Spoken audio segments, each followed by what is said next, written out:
proceed on to the first item of business, which is the notice and summons of meeting.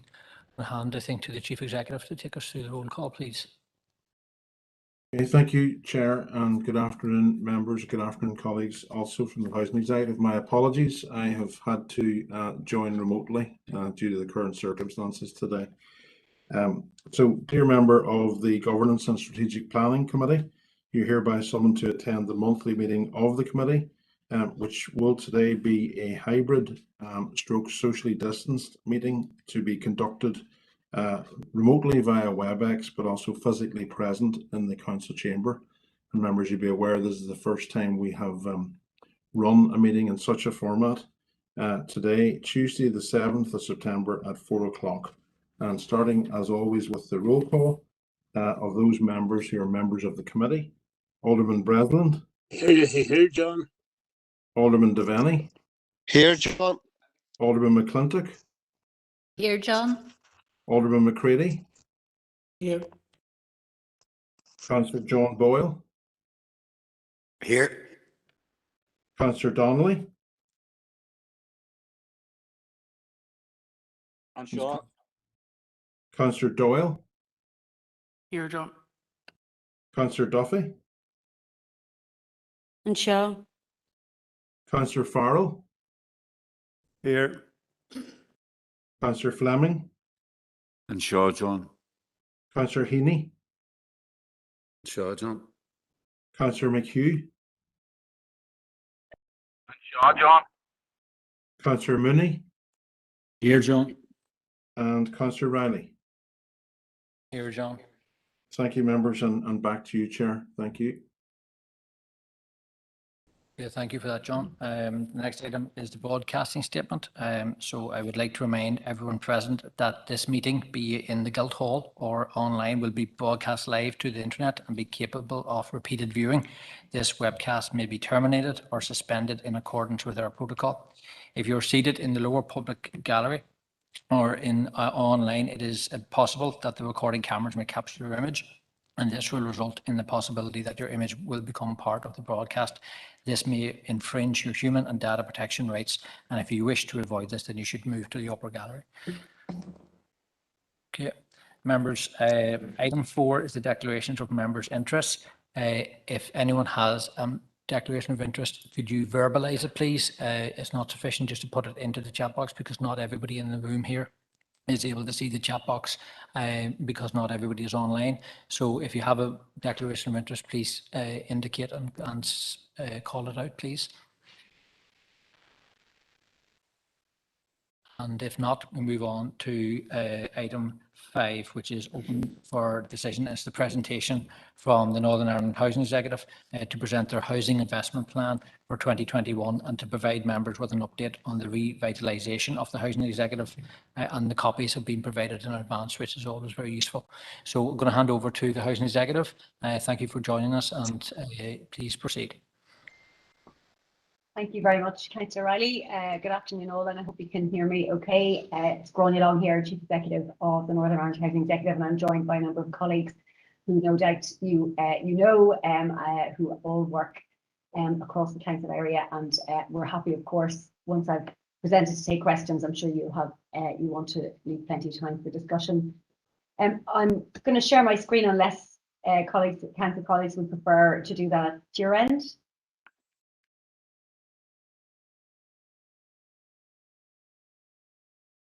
I'll share my screen then on that basis. Okay, and that should be coming up in full screen right now. Okay, so first of all, thank you very much for time today to speak to committee in relation to the Housing Executive's Housing Investment Plan, and I'll go through this at pace, as I said, to leave as much time as possible for questions. And it's always good to start with the numbers. As you know, the Housing Executive is an organisation with a wide range and scope of responsibilities focused on housing and housing services. And I'm pleased to say in the last year, the year just past, the organisation spent just over 95 million across Derry City and Strabane Council area. And we've broken that down into a number of areas, and the large bulk of that spend, as you will see, is investment in new build social housing through the social housing development programme, but also significant spend in planned maintenance in our existing stock and in response maintenance in the year just past. I'm going to show you just the year that we are currently in.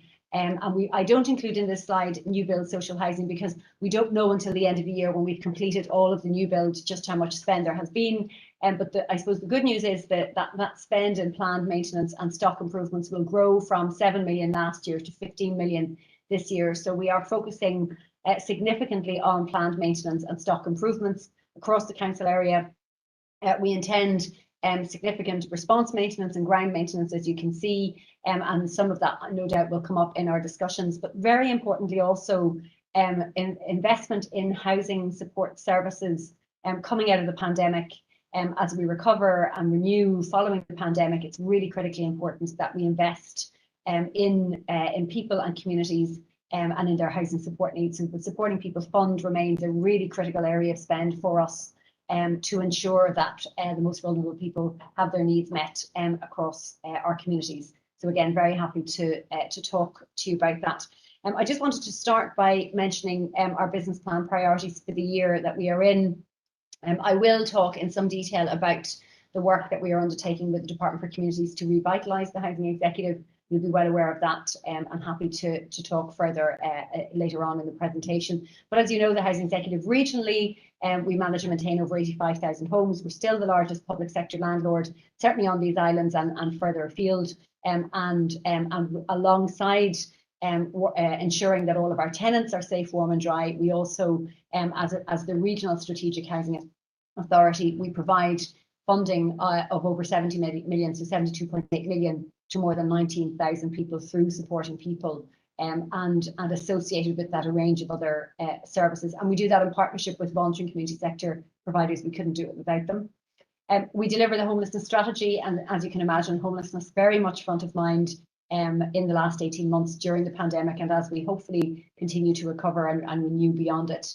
We also manage a programme, the Social Housing Development Programme, and last year, in the year just gone, we had a very, very good year in terms of working with our partners, housing associations, to build new social housing. But we know there remains, certainly across Northern Ireland and across all councils, there remains to be a gap between demand and supply. And I'll come back to the things that we think we ought to be doing to close that gap over time. This is a regional figure, but we hope, invest just over 217 million in this year in improving our tenants' homes. And in doing so, we'll be working alongside councils as a community planning partner. We consider that role to be an extremely important part of our partnerships. So delivering 11 housing investment plans, one which you're hearing about today, this afternoon. But you know, we take our role as a community planning partner extremely seriously. And I hope that what you will hear from me today is real alignment between the Housing Executive and this council to ensure that we're working in partnership and achieving what you want to achieve for your residents. As part of that, we're also in the process of developing a strategy to ensure that we are reducing carbon emissions and sustaining the environment for future generations, building our climate resilience. And there's a huge amount of work that we are doing in relation to retrofitting homes across Northern Ireland, but also at council level. And within that, you would expect, understandably, as a major player in terms of boosting the local economy, we want to ensure that every pound that we spend has the strongest possible local economic impact and sustainable local economic impact. So we are launching an apprenticeship and learning scheme and academy within the Housing Executive to ensure that we're growing our own talent. We're also introducing social clauses into our contracts, of which we have many, to provide local skills and employment. And again, very happy to take questions on that. And certainly wouldn't want to in any way underplay the huge amount of work that goes on within the Housing Executive to ensure that we process housing benefit applications. We ensure that people who are in need of housing benefit receive that in a timely fashion. And in last year, we administered 532 million in housing benefits. So that's a huge programme of work ongoing. And as you can imagine, during the pandemic, I'm extremely grateful to my colleagues for continuing to ensure that that work continued apace throughout the pandemic. So just to talk a little bit about COVID-19 and the recovery, obviously, like many organisations, we had to react immediately, and I'm sure, like council colleagues, ensuring that we could work remotely. We secured an additional 10 million of funding from the department to support homelessness and supporting people providers, and that was really welcome because it enabled some agility on everyone's part. And we also received an additional 6.6 million from the department to support a range of activities associated with homelessness. And you're probably well aware of the Everyone In approach, where we tried to ensure that we reduced and eradicated right down the number of people who were sleeping rough, those with no recourse to public funds. And we have had to work extremely fast, extremely hard with our partners to ensure and to avert what could have been a public health crisis amongst people experiencing homelessness. So we've had to work very, very hard to do that. Part of that was ensuring that we had a larger number of temporary accommodation units available to us. So we've had to grow the number of temporary accommodation units that we have available. And I have to say, while that's been successful, and 650 additional units in a short space of time is really rapid growth, it is still not enough. And I think what you'll hear from me and what you'll hear from my colleagues over the next a number of minutes is just how much work we still have to go to ensure that we reduce down our dependency on temporary accommodation, because it's still far too high and we're placing people for far too long. But one of the ways in which we did increase temporary accommodation provision was to bring void properties back into use and use them as furnished hostel accommodation. That's been very useful for us, but most importantly for the people that we serve, and that we're able to benefit from that. So the purpose of today's housing investment plan, essentially twofold. I mean, first of all, we're required, and rightly so, by law under the 1981 order to report to you to councils and council committees on our performance as the Strategic Housing Authority, and that's what we're doing today. But we're also a community planning partner. We work very closely with you and with council officers to achieve what you want and what you want to achieve in the best interests of communities in Derry City and Strabane Council. And so the housing investment plan really is our demonstration to you of how we're working with you to do that. It has, as I say, we develop it in partnership with you with a range of with a range of stakeholders, and it's really an ongoing consultation and conversation that we have. And we look across tenure. So while we, as a landlord, provide social housing, the housing investment plan looks very much across the entire housing market and housing system, and that's very important that we do that so we can see the relationship between social and affordable housing, the private rented sector, and housing in the wider market. This is the second of 3 annual updates, and as I said, hopefully you will agree it reflects community planning priorities locally as I go through this. So just to remind you, in terms of the number of homes, just over 60,000 homes in the district, and the tenure breakdown is there for you to see.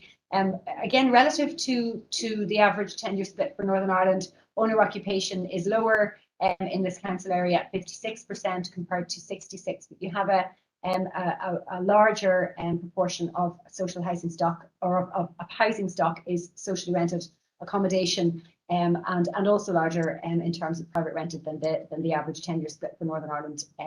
But as you can see, and you'll be aware, much of that social rented stock sits within our ownership within the housing executive. So hopefully why you see us as a critical partner working with you locally.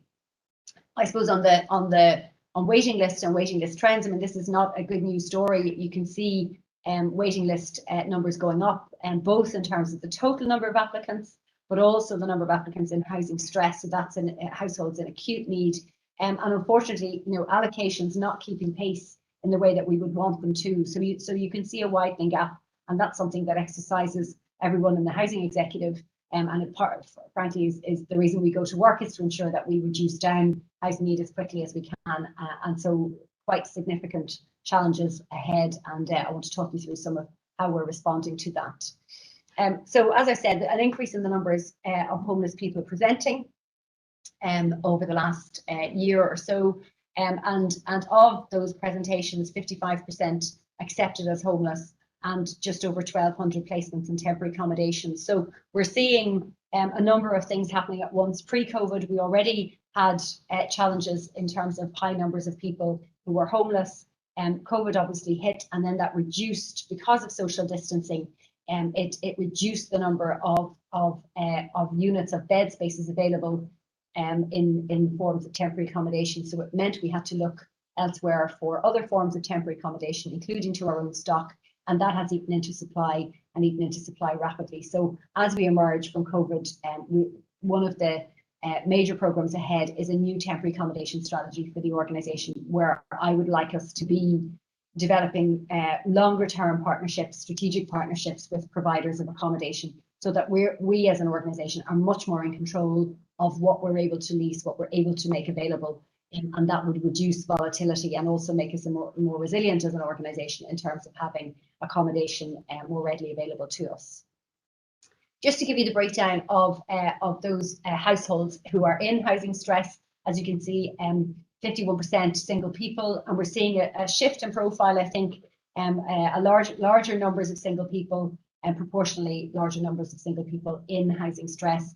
I'm also concerned about the number of young women we're seeing coming forward in housing stress, and we're certainly seeing that increasingly so. I saw some research earlier today in relation to women and the impact of homelessness on women, and we're certainly seeing that coming forward now. We're hearing that anecdotally from you, in fact, and from elected members, but also from voluntary community sector partners working on the ground. And you can also see the breakdown, both in terms of still significant need for family, both large and small family accommodation across the piece. You'll be well aware of this, but in terms of the population change, and we monitor this and watch this very closely, because of course, as the population changes, the type and the nature of housing that's needed must change with it. So we're seeing an ageing population, and we expect to see that over the course of this decade. And that in turn, because that's a percentage figure, that will have an impact then on the proportion of people in that 16 to 64 age group, but also in the 0 to 15 age group. So that really has to have an impact on what we design in terms of the services that we design and the housing that we design, and hopefully that we bring forward both with our partners and perhaps in the future as we build again, we have to be thinking very differently about the type of housing that we provide and how that housing meets the needs of older people. So that's an important challenge, but it's also a sign that as people are growing older, they're healthier older. So I think it's a symptom, obviously, also of greater links between housing and health. So we see that very much as a good news story, and something that we will work much more with health colleagues on. I've asked the team to set out some of the local issues that they're dealing with and working with you on, and that's obvious from this slide, but making sure that housing drives sustainable and inclusive growth and meets your goals as a council in terms of net zero ambitions. It's very important that we do that. We take that very seriously as an ambition, but also alongside that, investing in our existing stock to increase health and well-being. And all of the data shows us that the more we invest in our homes, the greater the condition of our homes, the more likely we are to be healthy and well. And I think the pandemic has shown that to us. Those who were in secure and stable accommodation were better able to cope with the effects of the pandemic. I mentioned an ageing population. As I say, we see that as both a challenge and an opportunity in terms of the homes that we need to bring forward. But certainly reducing that gap between demand and supply has to be a priority for us as we work with you locally, both in terms of ensuring that we are increasing the number of allocations that we can make locally, but also, most importantly, also working with our partners to add to new supply, and doing that as much as we can and as quickly as we can. And obviously we have ongoing and important conversations with you as council in relation to the local development plan and the proportion of homes for the local development plan, and really making sure that we're working alongside you. And I think there's a lot of agreement on how we can move that forward. I know colleagues have been in meetings only in the last number of weeks, continuing to ensure that we can have as much agreement as we can on how you move forward with the LDP, which is a critical piece of work. On the new build programme in 2021, 207 new social homes completed across council area, but there's also, as we speak, there are in the last number of months just over 1,000 new social homes on site. So a busy programme, and really good to see so many partnerships between ourselves and housing associations locally, and working really well and really hard on the ground to ensure that those completions are brought forward within this year. But we also know the number of new social homes that are needed over the next 5 years, and we have, as you know, just under 1,800 new social housing units programme. That's a gross figure. And as I say, that's daily work ensuring that that comes forward, but that's something you know as well as I do. In terms of some of the other issues that we're working with you and working on locally, obviously ensuring that everything that we do locally makes the response to COVID-19 and the recovery from COVID-19 as rapid as possible. And we're working very closely with local agencies and partners on the ground on welfare reform and universal credit. But as I've said a number of times already today, we are seeing increasingly vulnerable households and individuals coming forward, and we expect that the next 18 months to 2 years we will continue to be focusing on, for example, the long-term mental health effects of the pandemic, the physical health effects, issues to do with isolation for our most vulnerable people, and ongoing issues to do with dependency on drugs and alcohol. So a wide range of issues that we will continue to work with. In terms of your own community planning actions and the work that we're helping you with and working in partnership with you, the Older People's Housing Strategy and 186 homes currently under construction for older people. And that's, again, really critical work that we're working alongside with you. We are also mapping underutilised, derelict and vacant sites and buildings, particularly in the city centre, and we have a number of programmes ongoing locally, including our affordable warmth programme, the boiler replacement and energy efficiency programme. So they're just a number of work streams that I've given you more detail on in the report, and happy to take questions on. I'm almost finished. Could talked at you for long enough, I'm sure. But just in terms of next steps for the housing investment plan, progress is regularly monitored, and I will, assuming you're content, I will be back with you again in due course to continue to update you on progress, particularly with social housing new build and ensuring the recovery from COVID.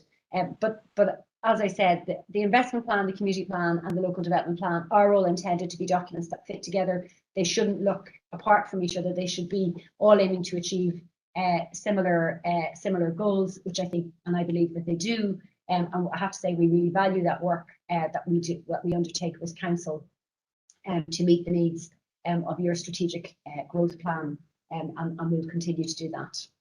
So just a final slide for me on the issue of revitalisation. As you know, Minister for Communities, then Minister for Communities, made a very significant announcement in November of last year, setting out her vision for revitalisation of this organisation. And the intention essentially is to enable the Housing Executive to borrow. As you know, as an organisation, we have had significant and have had sustained and significant challenges to meet the cost of investment in our homes. I mentioned, 85,000 homes. Keeping people in those homes safe, warm and dry is the fundamental goal of any landlord and of any organisation that houses people. So ensuring that we have sustainable forms of funding to ensure investment in our homes is critical and a critical priority. So the goal is to enable us to do that, to free us up to borrow and to fund that investment, but also to enable us to build again. And as you know, it's been a number of years since the Housing Executive has itself added to new supply. And so we're very, very keen to do that, certainly to start by adding to the footprint in our own estates and in our own areas. And I think there's real capacity in the organisation now to continue to add to new supply and certainly not to replace the work that housing associations do, but to work alongside them. Obviously, there'll be significant debate and discussion around the source of that borrowing and what that means for the legal structure of the organisation. That certainly will be a ministerial decision. What we are doing as a housing executive is working very much in partnership with the department on options for the minister to consider that work. And she has asked us specifically to ensure a very strong focus on co-design and engagements with tenants to do that. And we have, as you know, very long and well-established structures for tenant engagement and community engagement, which we are currently in the process of undertaking and using those structures to work closely with tenants to get their views and their input.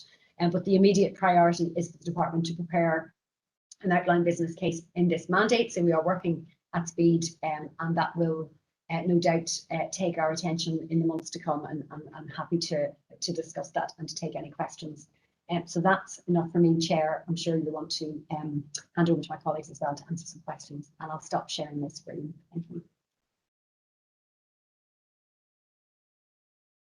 Okay, Gráinne, thank you very much. Do any of your colleagues from the Housing Executive want to chip in now, or will we move directly to members' questions? I think we go straight to questions, if that's okay, and then I'll hand Yeah. over to colleagues. Yeah, thank you. Okay, Gráinne, thank you very much. Thank you, everyone, for coming along and presenting today. And Gráinne, as I said at the start, it's good to have the presentation in advance. For people to have a look through.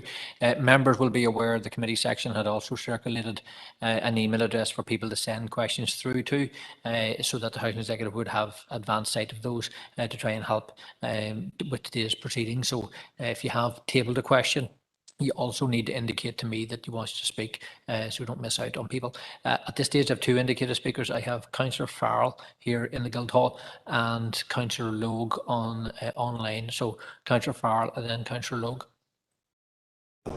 Thank you, Chair, and thank you, Gráinne, and thanks to the amazing team that you have that operate across this city and district. I know I'm probably fed up saying this, but I'm sure Eddie Doherty isn't fed up listening to it. So I had emailed two questions to Angela, and I'm going to ask them. The first one, and you had mentioned it, was about the social housing development programme.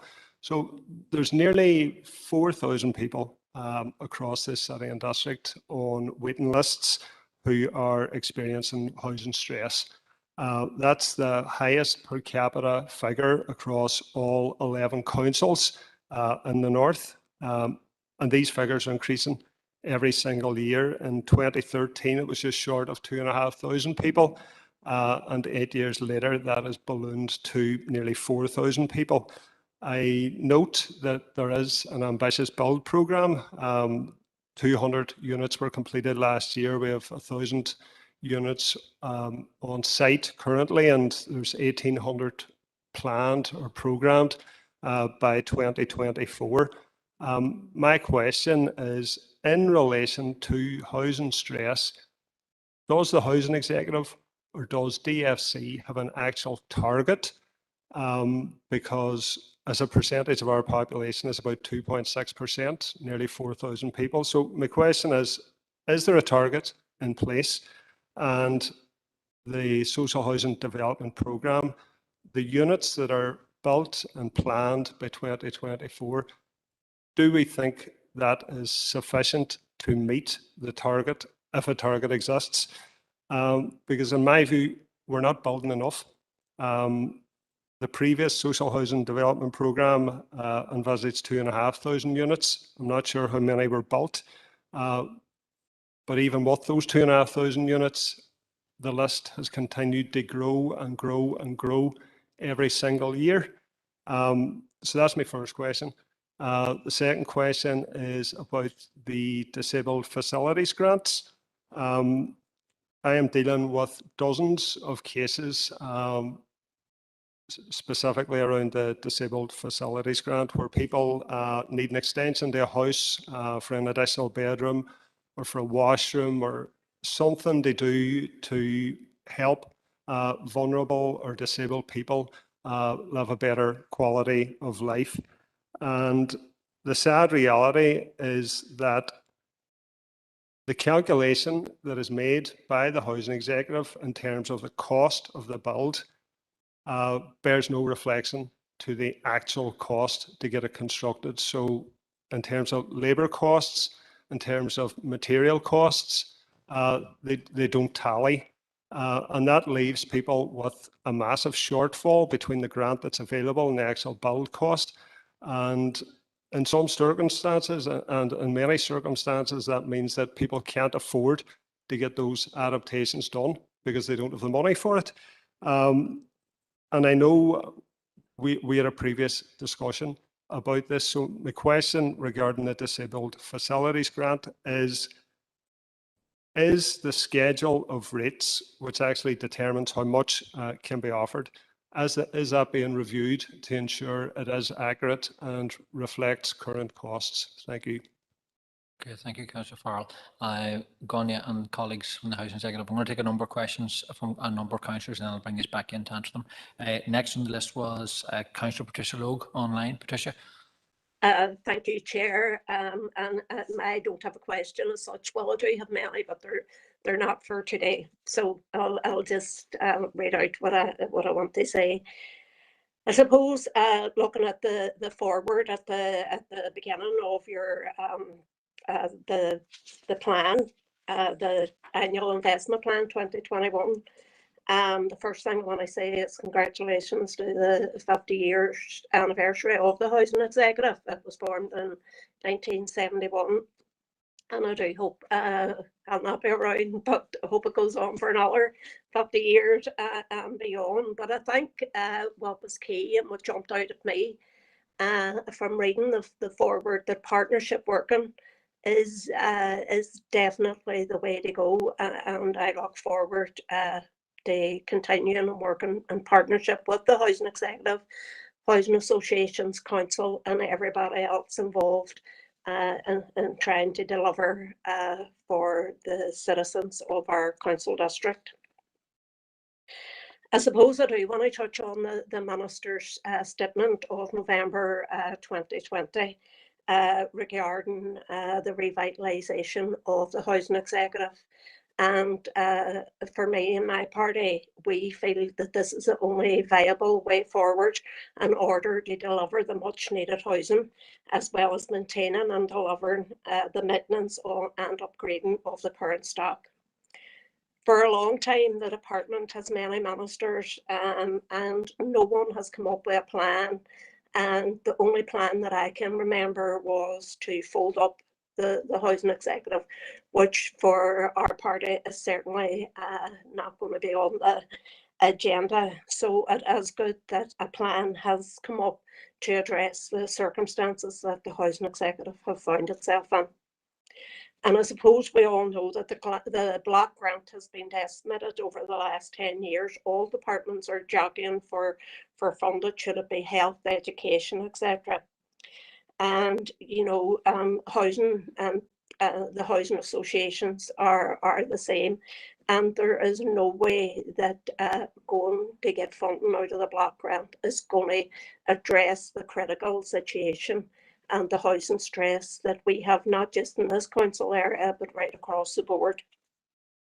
And the same with going with the big and bold, the Westminster. That's not going to be a runner either. They're certainly not going to prioritise it, and it would be a futile exercise, and in Sinn Féin terms, it would be unsustainable anyway. So going forward, I suppose I would look forward to working in partnership with the Housing Executive, with the other parties in the executive, with the trade unions, to come up with a plan that works for everyone. You did mention Grania co-design, so I do feel the residents, everyone has a part to play to come up with a plan that works for here, for us. And I look forward to working with everybody, and I hope everybody can support that and not ask for the same old that has not worked in the past, such as going to Westminster, such as getting more money from the block grant. It hasn't worked in the past 20 years, and if they think that that's going to work in the future, well, that certainly doesn't stack up to me. But just to finish off, Chair, I just want to thank the Housing Executive for all the work that they have done over, especially this past number of years now in the COVID-19. We've all been working in exceptionally difficult circumstances, and hopefully we will get back to more normalised working soon. It is good to hear that social clauses are going to be introduced going forward, because that's vital for job creation, etc., and skills for all our young people going forward. And I'd like to mention too the contribution that the housing have made to the local development plan and will be continuing to make going forward. That has been essential in helping our council develop our plan. So I just want to finish there and thank everybody. Look forward to meeting with you in person, and look forward to working with you all in the future. Thank you. Thanks, Councillor Logue, for that. Next speaker, Councillor Doyle, and then Alderman McCready. Thank you, Chair. Thanks, Gráinne, for the presentation. I submitted 2 questions. One was specifically around the placement of vulnerable people in our district over the last number of months, and I know I had raised this previously with you, and I know that Eddie and his team have been working diligently to try and I suppose balance out the needs of those people with additional needs, but also the needs of settled residents here in the district. And the second one was, I suppose, just linked to what Councillor Farrell had asked around the costs of materials. I note and welcome that, with regards to the planned maintenance schemes, that there's almost a doubling of the budget for this city and district. But is that going to be enough in terms of the massive cost rises we've seen for raw materials and in some cases labour with regards to the construction industry? And just, I hadn't sent this in, but just as you mentioned it, would it be possible, even if we could just get an overview of it, even an email with regards to the apprentice scheme? That'd be really helpful. Thank you. Thanks for that, Emmett. Alderman McCready, and then I'll bring back in the Housing Executive to answer those questions. Thanks. Thank you, Chair. And thank you very much for the presentation. It's insightful, good to get a good bit of lead-in time to read through it prior. Very helpful. So a couple of questions. The homelessness on your priorities. You've got homelessness down as a priority 4. So you've numbered them 1 to 10. Is that in precedence of the priority? If so, why is homelessness down at number 4? Because we've seen no matter what the budget you get every year, it still results in people not having homes and being on the streets. I just find that a bit unpalatable in the 21st century with that size of budget and trying to explain to people on the streets to say why they've no houses. I find it unjustifiable. I do commend your efforts. It is a powerful statement that I mentioned, but I do commend your efforts to try and eradicate this as much as we can. And you're not in isolation to do this. There's many other stakeholders, myself and ourselves in this chamber are included. So, question on your strategy for the homelessness. How is it measured? Is there an internal or an external review on this so we can see? So we're doing things differently and look at the problem differently as opposed to just putting more money into it, and we're not seeing any benefit over the last number of years for homelessness. Second question is, waiting lists. It has been alluded to twice now, so I won't go into much detail, only that I do concur with the 2 speakers previously. But what is your measure of effectiveness or any tangible markers when it was last time, or is there an internal, external root and branch review on the Housing Executive? It just seems that the budget gets bigger and bigger and we're still no further forward. It is relentless and I think revolving.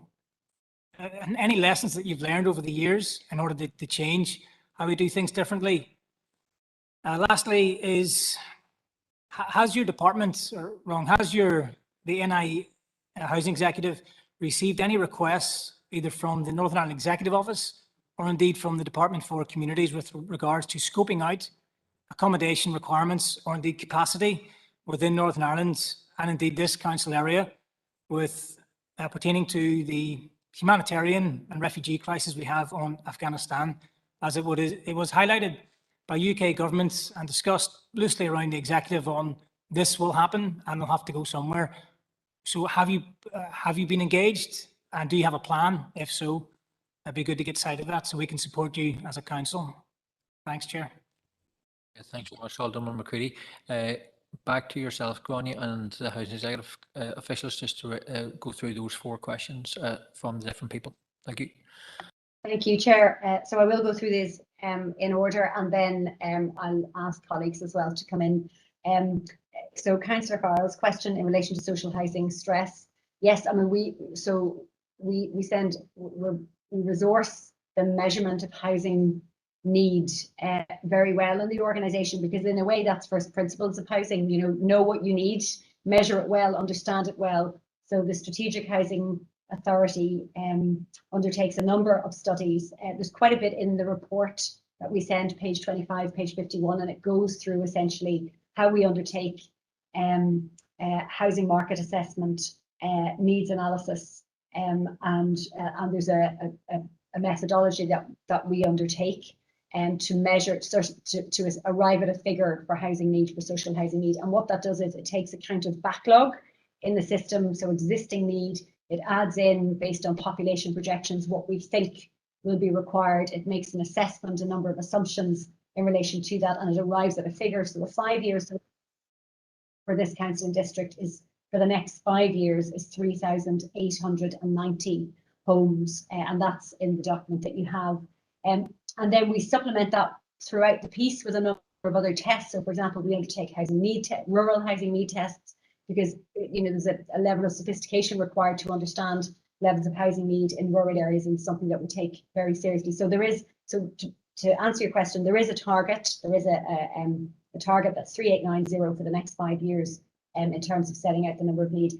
Separately from that, the department then will allocate capital funding and make that available regionally for new social housing development. And I'm pleased to say, in the year we're in, the budget has been increased. So certainly this minister understands fully the scale and the nature of housing need, and has allocated upwards of 160 million towards the social housing development programme. And we are on track. I think we have a challenging year ahead for a number of reasons. It's been mentioned, the cost of supply, the availability of labour, but certainly the programme for this city and district is a busy one, and I think we will. We have a busy year ahead, and I think what's critical actually in this is making sure that we are able to get large sites approved. And I think if there was a risk to the programme this year, I would say there's a number of very large developments that we need to get through planning, and I don't just mean in this city and district, but across a number of councils. So I think I always say this when I meet with councils. My ask of you is,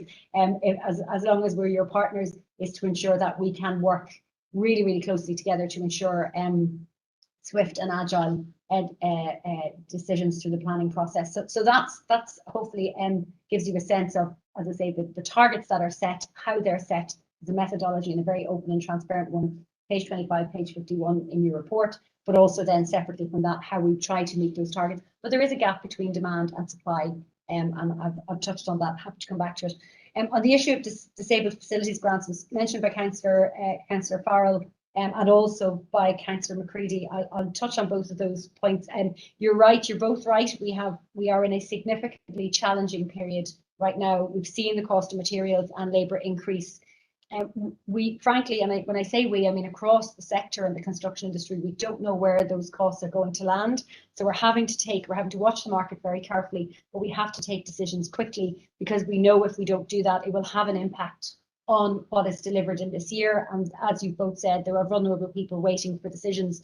So we've undertaken a piece of work where we've made an assessment of where we think costs are going to increase.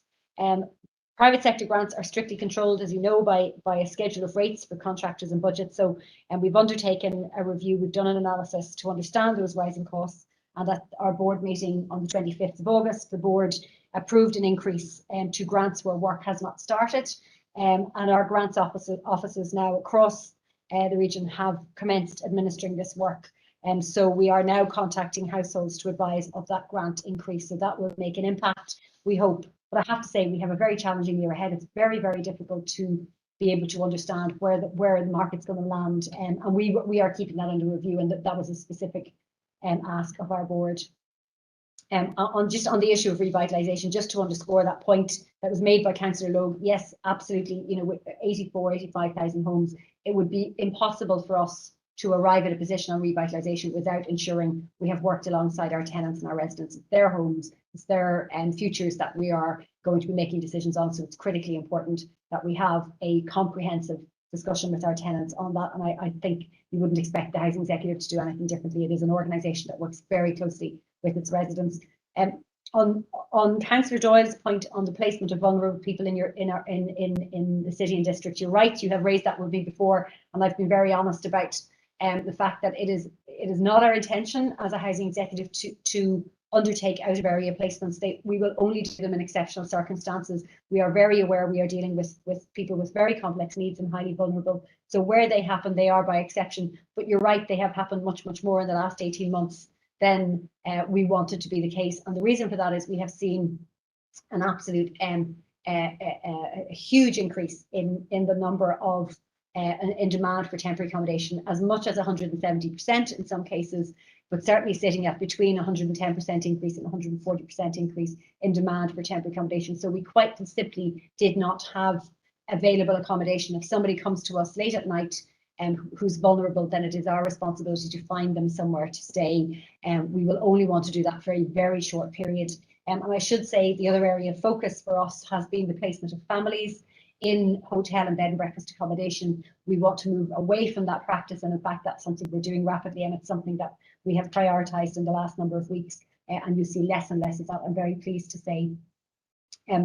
On the issue of Councillor Doyle, I'm happy that we send information through to councillors on the apprenticeship scheme. I think it's a really exciting prospect for us to grow our own talent. We want to ensure that the benefits of that are felt across each council area. And so there's a significant piece of work which I'm happy to share with you and come back and speak in more detail. Just on Councillor McCready's points, so just to be very clear, those 10 points are not in order of priority, and we have a business plan which reaches across the organisation. It's a big organisation, we have a number of priorities, but I'm always of the view, if you can't put your business plan on a page, then you've made it more complicated than it needs to be. So rest assured, those 10 points are just 10 of what are major strategic programs for the organisation. On a personal level, as someone who spent their career, the early part of their career working in homelessness, I'm very, very clear homelessness is a significant and a strategic priority, not just for me personally, but for the organisation.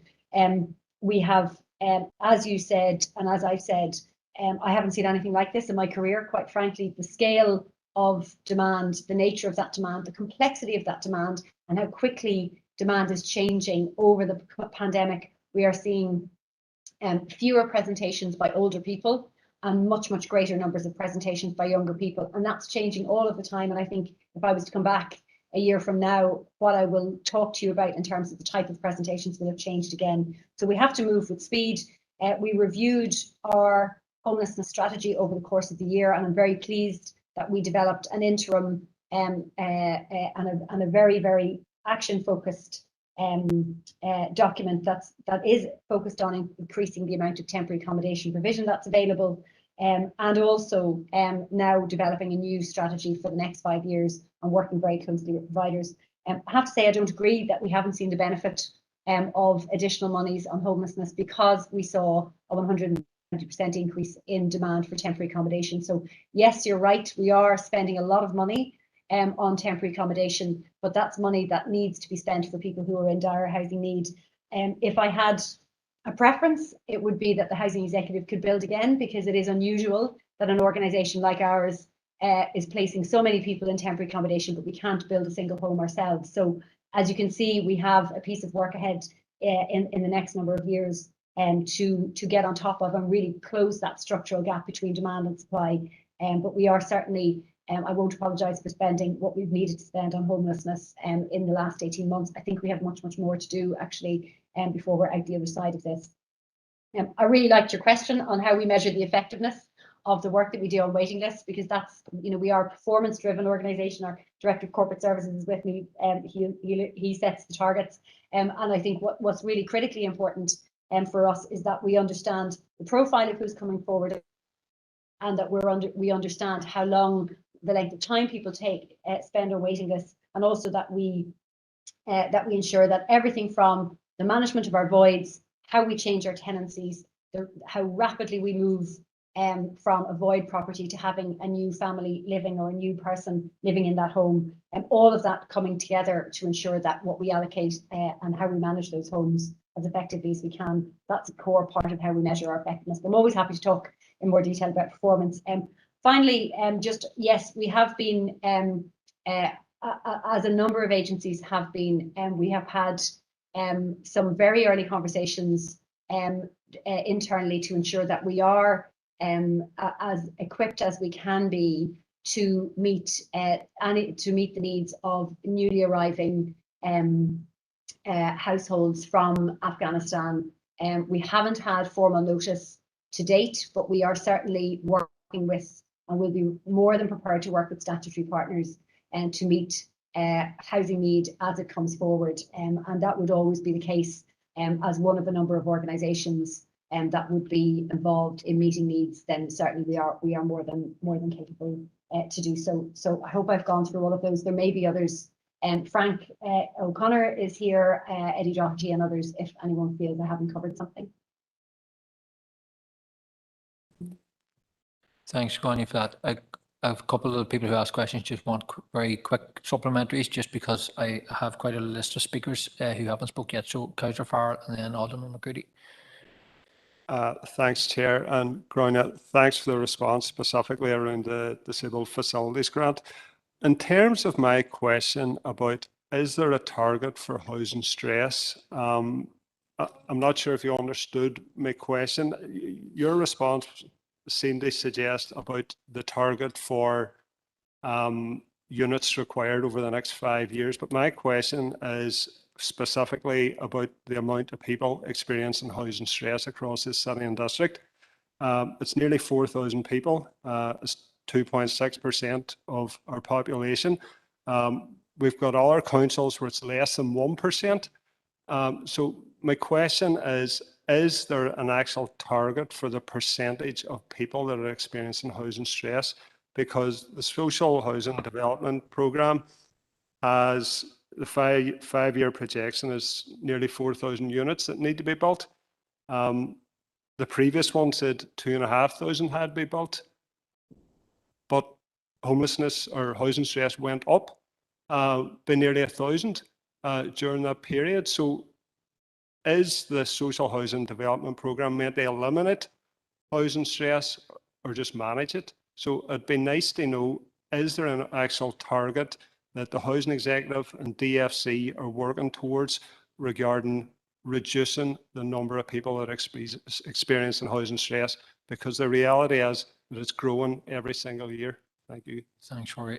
Alderman McCready and then Councillor Doyle. Thank you, Chair, and thank you very much for giving me the responses to the questions, of which the third one, I just want you to clarify for the record, have you received a formal request from the Northern Ireland Executive Office or the Department for Communities to scope out what accommodation or the plan to deal with refugees if they are aligned or assigned to a particular council area? Thanks, Chair. Thanks, Chair. Just to come back, Gráinne, just on my point about vulnerable people, I suppose maybe I should outline it a bit clearer. There have been a lot of concerns around people who have complex addictions, as well as very serious criminal records who have been placed in this district, in and amongst areas where there are a lot of families, for example. That has created a lot of fear and a lot of anger. And one of the, in my many discussions around this, one of the criteria effectively that seems to have been used is that other places frankly refuse to house these people. And I've mentioned it before. I've used the phrase Derry being used as a dumping ground. I use that deliberately. And it's something that does have to be addressed. Obviously, you have a statutory responsibility, but there's a responsibility to ensure as well that placements are done responsibly in conjunction with the police. So I'd like to hear just a bit more about that, if you could, please. Thank you.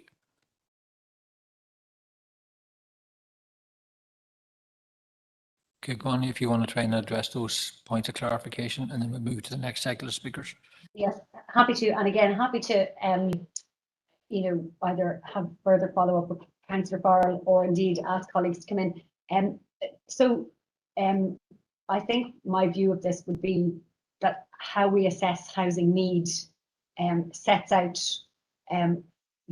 essentially where we feel the trajectory of new supply needs to go in order to eradicate housing stress. So in other words, if we meet need across the tenures as we set it out in our assessment of need, and if that is met, then you would essentially reduce down housing stress. So that essentially that is the target. I think I imagine that, I'm happy to take additional comments from other colleagues who are who are on the call. I'll just add on the point around the request. No, we haven't received a formal request. So just to be very clear, to answer your question, I thought I had answered, so apologies. No, we have not received a formal request. However, we are one of a number of agencies that have been involved in early planning conversations to enable us to move quickly, and that's not unusual. That's as you would expect. We would be asked to start to make, to look at how we would respond to a formal request. So we are doing that, actively doing that. On the third point about vulnerable people, you're absolutely right. You know, I am very clear that when we place individuals, we take, you know, we are acutely aware of vulnerabilities and how placements can either exacerbate those vulnerabilities, and we also have to take decisions about placements and their impact on the wider community, which we do. As I said, this has been an extraordinary 18 months in terms of the level of demand, because we have had available to us in terms of permanent accommodation available to us. So there have been instances where we've had to place people out of area. We would only want to do that for a short period of time. I personally do not want to be placing people in temporary accommodation for longer than is necessary. So please rest assured that the entirety of our focus on temporary accommodation is to reduce down out of area placements, to ensure that we are placing vulnerable people in the best possible places that we can. But we have been working, as have many other agencies, under exceptional circumstances, and we will only place people out of area or in placements that we feel otherwise would not be sustainable. We will only do those in exceptional circumstances. Yeah, thank you for that, Grania. There's at this stage 8 additional speakers who wish to ask questions, so I'll take them in 2 blocks of 4, starting off with Councillor Sean Mooney, then Alderman Hilary McClintock, Councillor Sean Harkin online, and Councillor Christopher Jackson online. So, Councillor Mooney. Thank you, Chair. Thank you to Grania and our staff. And can I place my personal admiration for what the executive does on a day-to-day basis? And I suppose my question follows on from that, and maybe it follows from what Councillor Doyle touched upon. But obviously, local assessors and housing officers, who we all deal with on a day-to-day basis, deal with live housing cases. But they also deal with the numerous daily emergency cases that pop up every day due to whatever presentations and whatever circumstances that they come from. But my understanding is many of these cases can involve numerous presentations by the same individuals in temporary accommodation as a result of breaches of tenancy or things like that there. And obviously my view or my assumption would be that these can take hours of work to deal with these cases, which would probably, if my thinking is right, would probably detract from the live cases and the ordinary cases that housing officers deal with on a daily basis.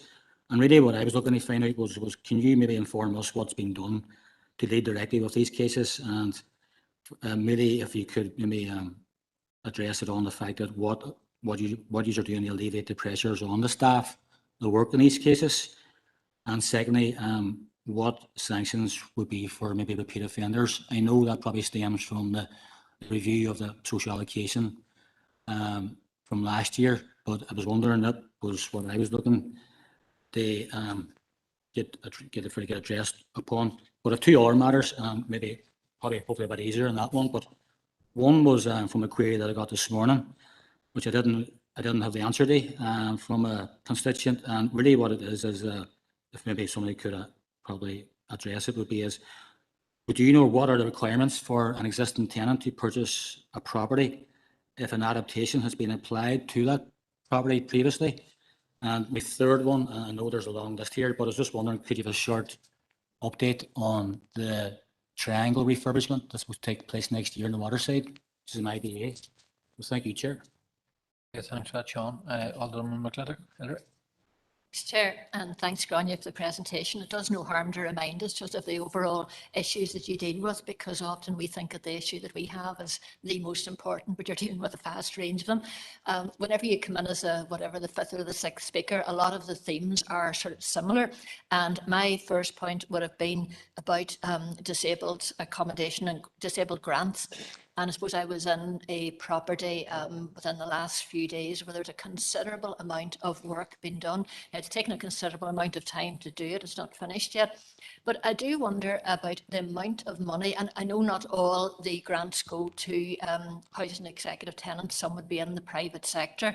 But I do wonder about the balance between building homes, bungalows that are suitable for people with particular needs, and the amount of money that goes out in grants. Now, I know not everybody will want to move out of their lifetime home into another home, but I sometimes wonder about the amount of money that has been spent on grants. Would it be better put into providing more accommodation that was suitable for the needs of people sometimes as they get older or as they have particular health issues?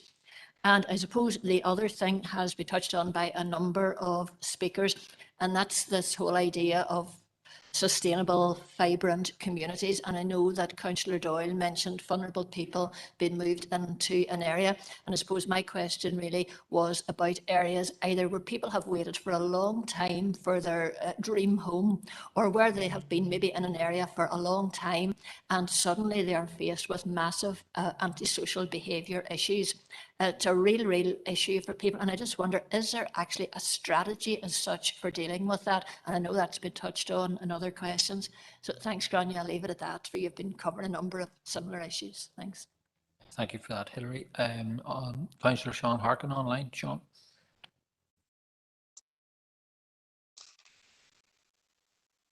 Thanks, Chair, and thanks, Grania, and all the housing executive officials that are here with us today. Thanks for taking the time to go through this, because it's vitally important.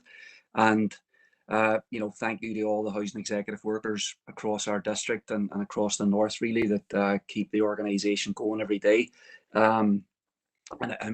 It's a challenging job with a lot of demands on the housing executive and on its workers, especially over the last year and a half. And as somebody already mentioned, this is the 50th anniversary, and we should certainly celebrate the fact that the housing executive has been with us for 50 years. And there's no doubt over the last 50 years that the housing executive has given people, hundreds of thousands of people, more a lift up and help build communities and giving people a better life. So that should be celebrated, and we should fight to protect the housing executive well into the future. I will say though, and I'll make a couple of points before ask me questions, that I think for the last 25 years there's been an attempt to destroy the housing executive. And when I look at the numbers in our district of, as has been mentioned, nearly 6,000 people on the waiting list, nearly 4,000 people on the in housing stress, that just speaks to the lack of urgency, I believe, from the Stormont executive, which is there's clearly been parties that would have been happy to see the housing executive completely disappear and hand it over to the private sector.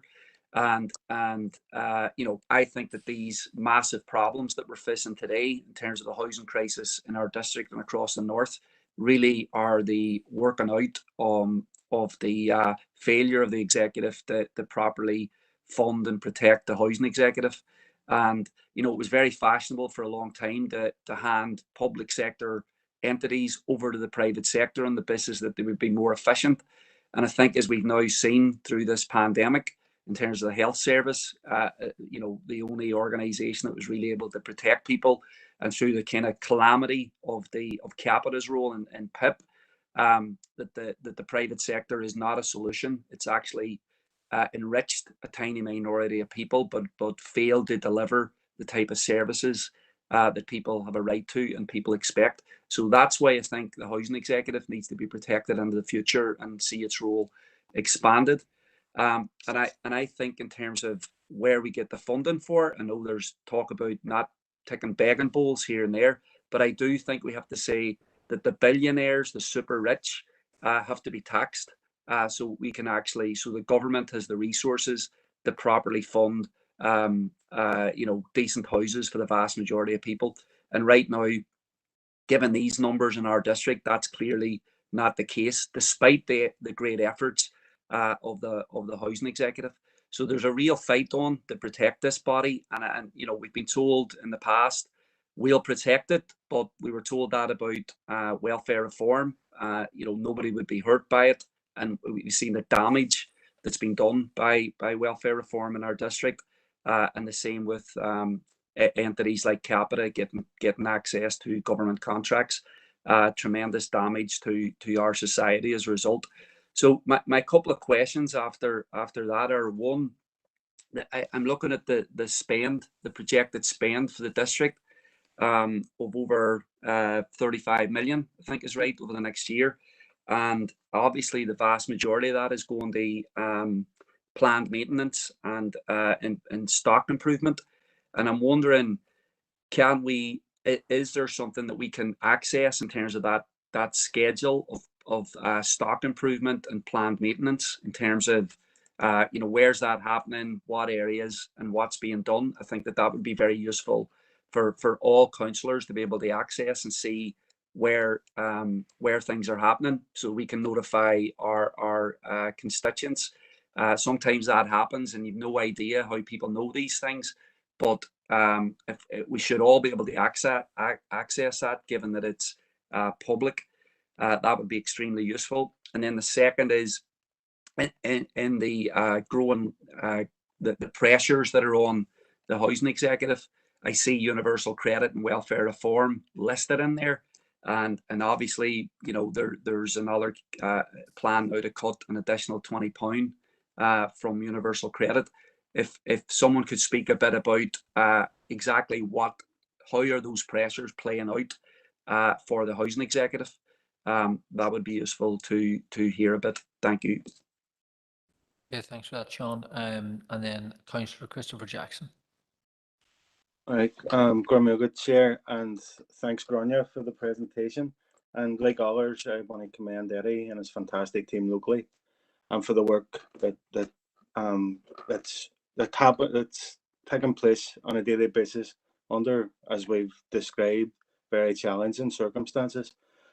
And in relation to the report, in reference to the report, I particularly welcome the revitalization, the targets in terms of revitalization and tackling vacant terraced housing within our city. And I know Eddie, from previous discussions around the dereliction around Dungiven Road, Barnwell, Moore Street, and places like that.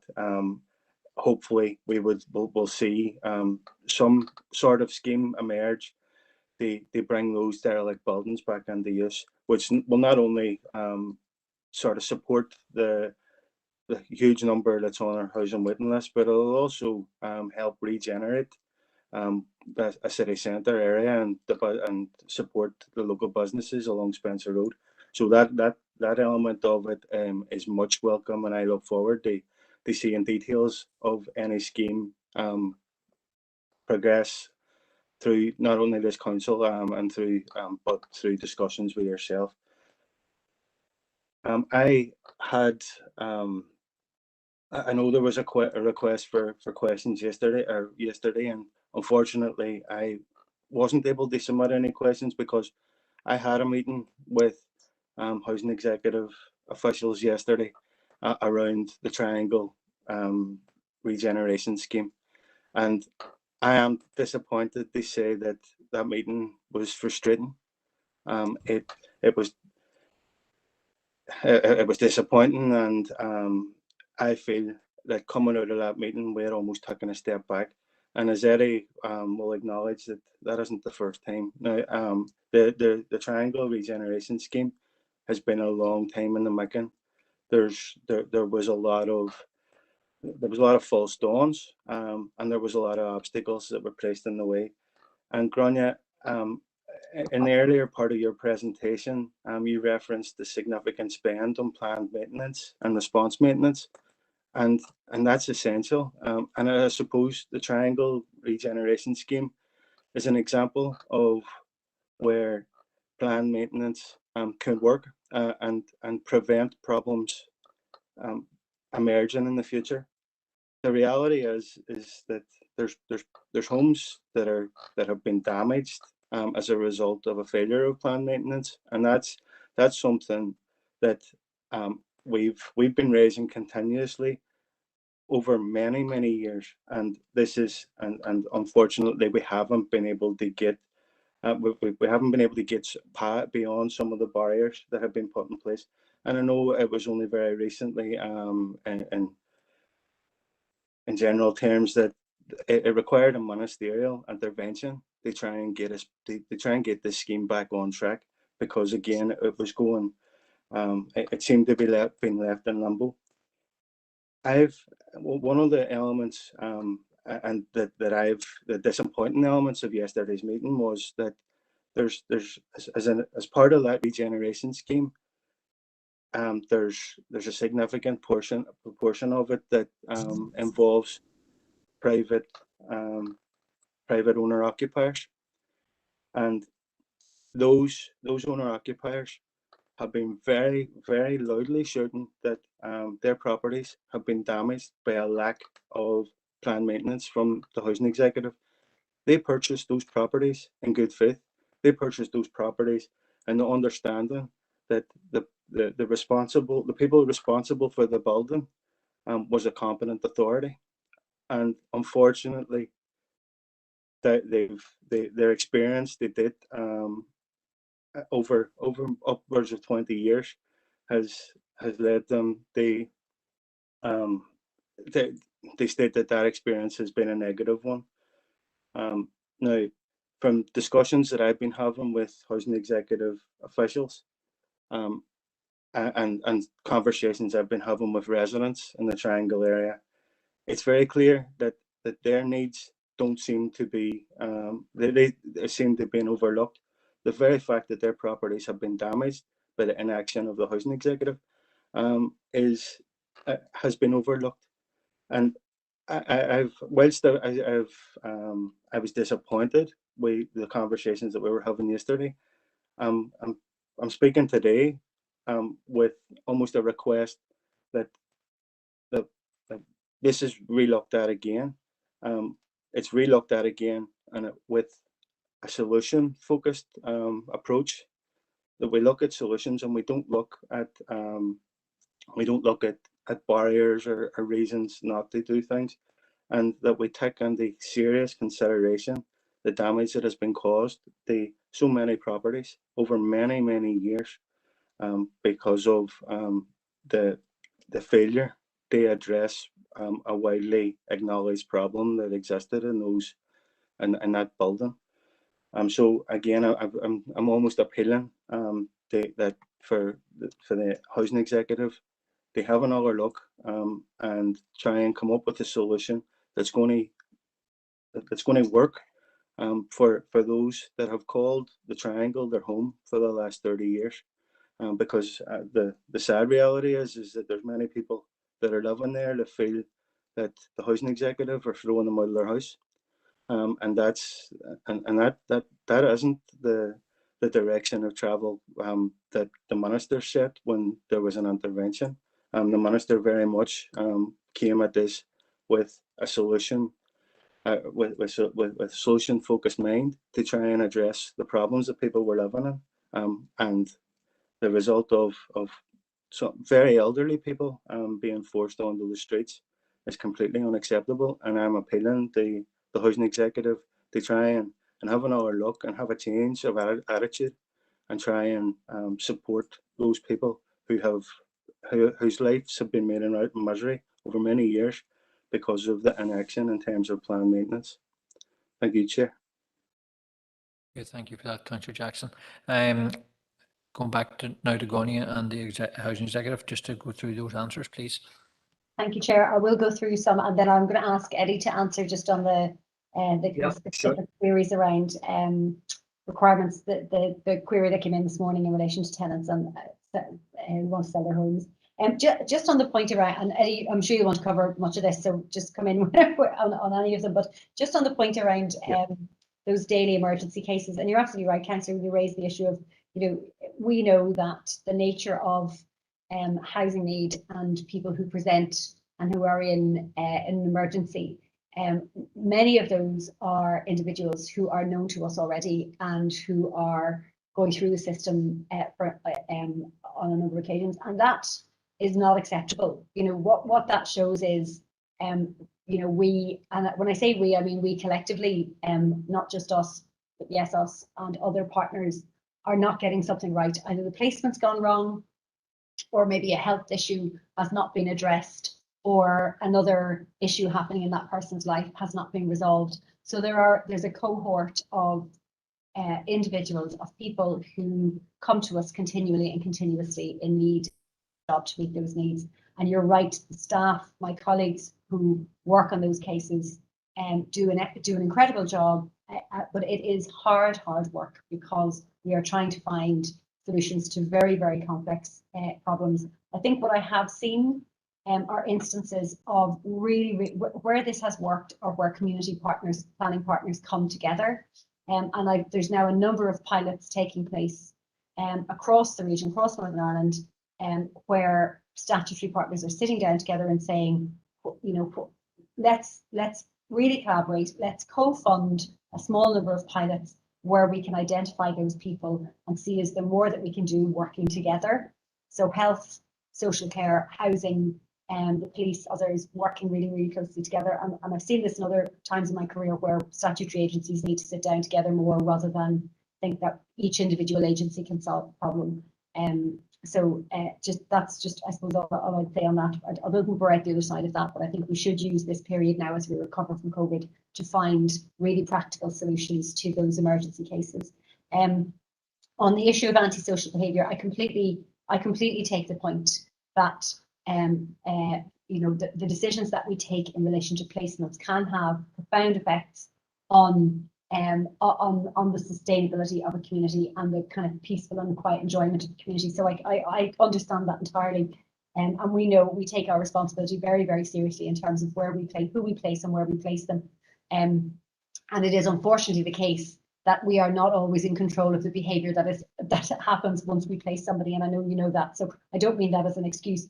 I think in my experience, the best approach to that is the most local approach. So yes, a strategy on antisocial behaviour would have its merit, but actually I look to, and I'm pleased to say I have great faith in the decisions that are taken on a local level by Eddie and his team, because antisocial behaviour is and how we manage it is a housing management issue. And I think the more you know about the more local you are as an organisation, the housing executive is an incredibly local organisation, we're much more likely to get to find solutions. But I absolutely take the point. If we get the placement wrong, then the chances of antisocial behaviour or another type of issue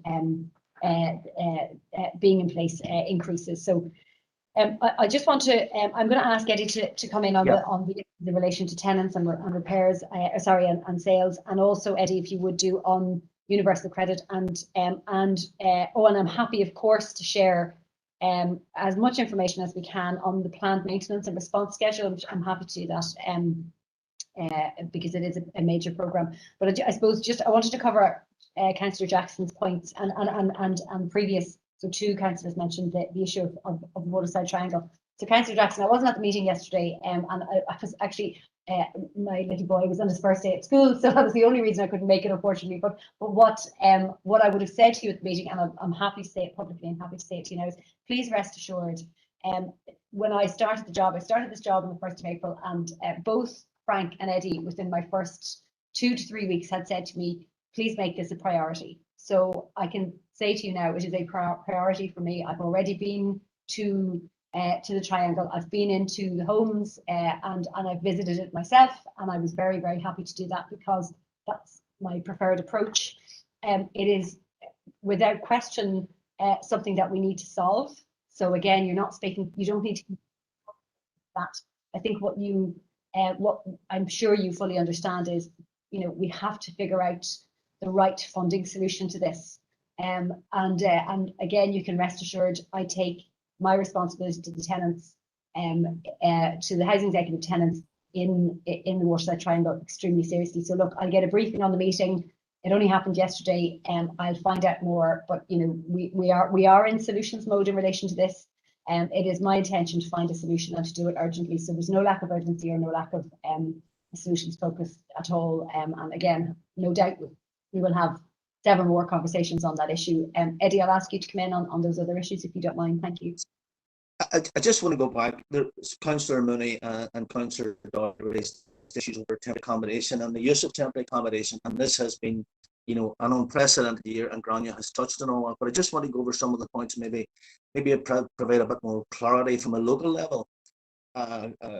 Councillor Doyle, you were talking about the risks to offenders and stuff like that, and people who have been placed in the city, and unfortunately, we have had those instances.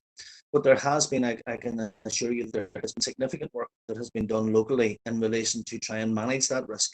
And I'm quite confident in saying that people who are offended or offenders and have been put in that type of accommodation has been appropriately risk assessed by the appropriate bodies, be the police, be the probation board, and ourselves also. And that risk has been managed. And there has been also a significant reduction, I'm happy to say, in terms of that. In terms of the antisocial behaviour that has occurred in some of those accommodation providers, there has been significant also work with the PSNI, with myself, and indeed the director, Colin McQuillan. We've met with Darren Jones and we've met with the local police, and we've outlined their concerns in relation to these issues, and they tell me that there is also an improvement because they are closely managing these accommodation units also. I just want to be clear in some of the points. I've seen your question this morning, Councillor Money, in relation to B&Bs, etc., etc. We actually don't have any contracts or leases in it. So anybody goes onto a B&B, we just book them into the B&B. And there's a lot of times that the B&B owner will ask us to come back and say, look, this person has done this, that, or the other. It may not be the most serious crime, but we have a duty then to place that person somewhere else. And we have a team now. Councillor Mooney also talked about the workload in relation to the Housing Executive West area. And I just want to give you a little bit of detail around that. The assessors that work in housing in the West area are not charged with resourcing accommodation. I have set up a specialist team, and that specialist team works very, very well with all of the providers, because we have supported people projects, we have our own hostels, we have, as Grania says, we have also changed our own housing executive properties. So we have a specialist team that work with providers, and they're trying to get back resource. Some of the others in terms of that type of accommodation, she was very quick in giving an instruction, and we have worked very hard in relation to making sure that family accommodation is made more appropriate, and we're not placing people in B&Bs. We have also reconfigured some of the B&Bs in the town to match the households. In other words, some B&Bs will only take singles or females and small families, etc. In terms of our homeless strategy, we are working hard internally, and we're working with landlords with the potential for long leases. So we're also doing that. For those of you who know me and have had these discussions before, one of the things that we seem to lack in this town is supported accommodation. And that's why we were trying to move away from B&Bs and B&B usage. And I'm happy now to say that the director, Colin McQuillan, has signed off on a business plan that will provide up to 40 units of accommodation, which are intensely supported. So we're hoping by the end of the year we will also see significant improvement in the situation. Grania's talked about the challenges of COVID, coming out of that and having new intense managed units of accommodation will certainly help us. We've also did a pilot this year, and Grania has touched on that also, in terms of providing intensive floating support, where we've had to use our own properties, and we also had to put in support around that. And that pilot project has worked really, really well. The people that received interventions were actually the most vulnerable people that we had, in accommodation, and we hadn't got appropriate accommodation for them, because during COVID, a lot of the supporting people accommodation, they didn't close their doors, but because of the restrictions, it meant that we couldn't place people there. So we've had to move towards significant placements in temporary accommodation, non-standard accommodation. But our pilot has worked really well, and that has been extended, and it's also been expanded. So the instances of antisocial behaviour, I think, has significantly come down, and there has been significant work that has gone on and continues to go on within the housing executive. And Gráinne is right. One of our first places to visit was the city, and we did make Gráinne aware of the issues and the requirement for an intervention from the senior management team. And we see changes in that already, and we see progress in that already. I spoke to the director this morning, and he is confident in saying that the business plan can be delivered for these units of accommodations, additional supported accommodation by the end of the financial year. So we will keep you appraised of that. In terms of the Barnwell, because Jackson raised some Barnwell, Gráinne visited Barnwell, and there is a scoping exercise already done in terms of what a regeneration plan would look like in that area. You can down that steep hill on the Spencer Road, and that has already been submitted to Frank and Colin, and we'll have future discussions in and around that development. In terms of house sales for people who have adaptations, the good news is that, you know, there is a criteria that you have to meet for house sales, and that is you have to be a secure tenant for 5 years. Whether you have an adaptation or not will not affect that eligibility to buy the house. So in other words, if you have had an adaptation to the house, you can still apply to buy the house. Now, there are some restrictions in the house sale schemes over 1 and 2 bedroom bungalows. I can provide the details to the councillors and the policy details on that. The date back some time.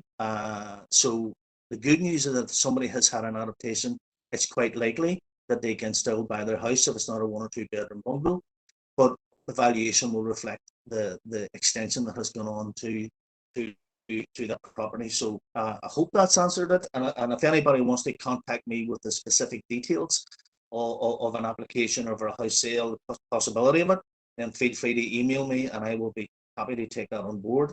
I think that's all of the points that I want. On term universal credit, yes, significantly challenging for us. There are more and more people coming on to universal credit and welfare reform. But what we haven't been doing this for some time now, is taking any enforcement action. But we are starting to go back to along those lines, enforcement action where the criteria fits. But significant challenges in and around the arrears that we now have as a result of universal credit. I'm not one of the figures here, but it is significant, and there's a lot of people out there who are in need of assistance, and you know, we will continue to work with them and work with our partners like Advice NI and stuff like that to make sure that we will try our best to find solutions for those people who are in financial difficulties under universal credit. Okay, thanks very much, Eddie, for that. I'm going to move on to the next list of speakers. We have again 4 speakers, and then I'll bring back in the housing executive to respond. First is Alderman Maurice Devaney, then Councillor Conor Heaney, Councillor Sandra Duffy, and Alderman Derek Hussey. Maurice. Thank you, Chair, for allowing me in, and can I just say a warm welcome to Gráinne and our team here today. And look, a lot of the stuff has been discussed, and I do welcome. First of all, I want to say just a big thank you to the staff who are working under tremendous difficulties at the moment, and I think we all know and understand it is very much challenging times. Going through the report, we welcome the revitalization and the apprenticeship and social clauses and stuff like that. But Gráinne, I just want to go back into the issue of, you know, disabled adoption and upgrades and repairs. And look, I have one disabled adoption in my area that had to be done 3 times. And, you know, I raised this at a previous meeting with yourselves, and I had Paul down, and we visited 5 houses.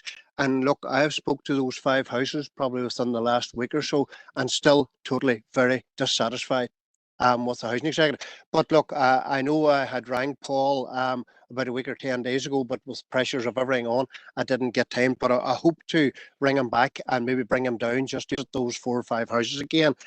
And around the what I wanted to ask Gráinne is, how does the housing executive, measure the satisfaction of tenants or your customers when they have an adaptation done or an upgrade or repairs done? Because that seems to be an area where I find a lot of difficulty and a lot of complaints from your customer base and around that. The other one was just as I wanted to ask as well, Grania, and it has been mentioned about vulnerable people. And yes, there is a perception there that the council area is a dumping ground for offenders and stuff like that. And I would just ask the question, is there any statistics there to show how we would fare out against other council areas in this category? And Eddie has quite rightly mentioned what I was going to ask about is rent arrears and how we deal with that. And I know Eddie, the advice group that I sit on, Eddie has been very, very helpful, and the team around there. But Grania, are we looking at a crisis here because of rent arrears in light of the situation that we're in? And last, Grania, I just wanted to mention in around allocation and stuff like that there. I have a number of people that have commented to me that they feel disadvantaged because when they apply for a housing executive property and they may be in employment and they look, and I know it's all down to a point system and stuff like that, but those who are in employment always have very, very low points. And to be honest, Grania, a lot of them will never ever get a chance at a housing executive property. And that's the words they've used to me, that they feel disadvantaged. But once again, Grania, I want to just put on record our thanks to the staff and everything working through this difficult time. Thanks. Thanks, Maurice. Connor. Thanks, Chair, and thanks, Grania, for the presentation. And really welcome the sort of the programme of planned maintenance that you've outlined there. I just wanted to raise one issue. I've been dealing with an issue around asbestos in bungalows in Rosemount for a period now, and thanks to Eddie and his team, work has now begun to get that asbestos removed. But I'm still concerned, and residents are particularly concerned, obviously, that they're being asked to remain in their homes as this work's being carried out. There's a lot of very vulnerable people in these bungalows that are impacted, and they're literally very afraid in terms of the potential for what could happen here. So I'm just asking, is there a policy on this issue in relation to when these type of work has been done, and can this issue be reconsidered and try and get this issue resolved? Thank you, Chair. Thanks, Connor. Councillor Duffy, Sandra. Thank you, Chair, for allowing me in as well. I would like to just put on record my thanks to Grania for the presentation, and to Eddie and the team for all the work and assistance they have provided to myself. I probably was coming in really to declare a pecuniary interest in the item, as I do work for a Supporting People funded project, and also through the homelessness budget have been leading the pilot float and support project that Eddie has alluded to. I would just like to put on record my own personal thanks to Eddie for the work that he has done on it. He came at this issue very solution focused and with the best interests of very vulnerable people within our city with very complex needs at his heart. And I have to say that the project would never have got off the ground if it hadn't been for Eddie's vision and determination to do something. So just on that vein, I would like to put on record my thanks to Eddie for that. And it has been a tremendous service with some really good success stories, including saving people's lives. So thank you, Eddie, for that. Thanks for that, Sandra. And then Alderman Derek Hussey online. Derek. Thank you, Chair, for permission, Madam Member of the Committee. And thank you, Grania, and the team for the presentation. I would extend that also to particularly the Strabane office, who obviously most of my dealings will be with. And the service is exemplary in the main. I noted reference to the 50 years, and it sort of put me back to my first year teaching, which was at Glencairn on the interface of Springfield Road and Woodville. And thinking of the housing issues that existed back then, whether it be stock availability, allocation, the right locations, appropriate type, maintenance. I'm thinking now, and sometimes I say to myself, well, you know, how far have we moved? And definitely after 71, there was a surge, shall we say. I mean, I grew up in social housing and the old order type houses, but you know, there was a surge in house build, and I think you've already referred to this, Grania, with the revitalisation. I think it was a backward step whenever the executive moved away from building themselves, and I welcome that perhaps now that can be reversed. Because with regard to social housing and affordable housing, it's the executive who can directly drill down into this and deal with that particular issues. And I suppose that leads on to a comment with regard to enforced quotas on private developers. I'm sorry, that does not work with regard to social housing. It's something that the executive must deal with directly, and I welcome that that has perhaps been taken on board. Like Alderman McClintock, I would also have concern about that issue of community tension or cohesion whenever certain people are parachuted in, it seems, to particular areas ahead of you know, local people who are part of that community and part of the cohesive nature of that community. But how that is dealt with, I'm not sure. Obviously, there are those in need. That has to be dealt with also. But I think we cannot do that without taking cognizance of cohesion of the communities that these people are going into. And my final point, and my colleagues will not be surprised if I move to this. You did mention the housing need in rural areas. And I suppose it's the question of assessment of demand need. And for some time, I have been saying to housing executive colleagues there who will know of the under recording of that desire or that need, because people will apply for housing where they hope they can get it, not necessarily where they actually want to live, because they get this feeling that, you know, there's no point in applying there because I'm not going to get.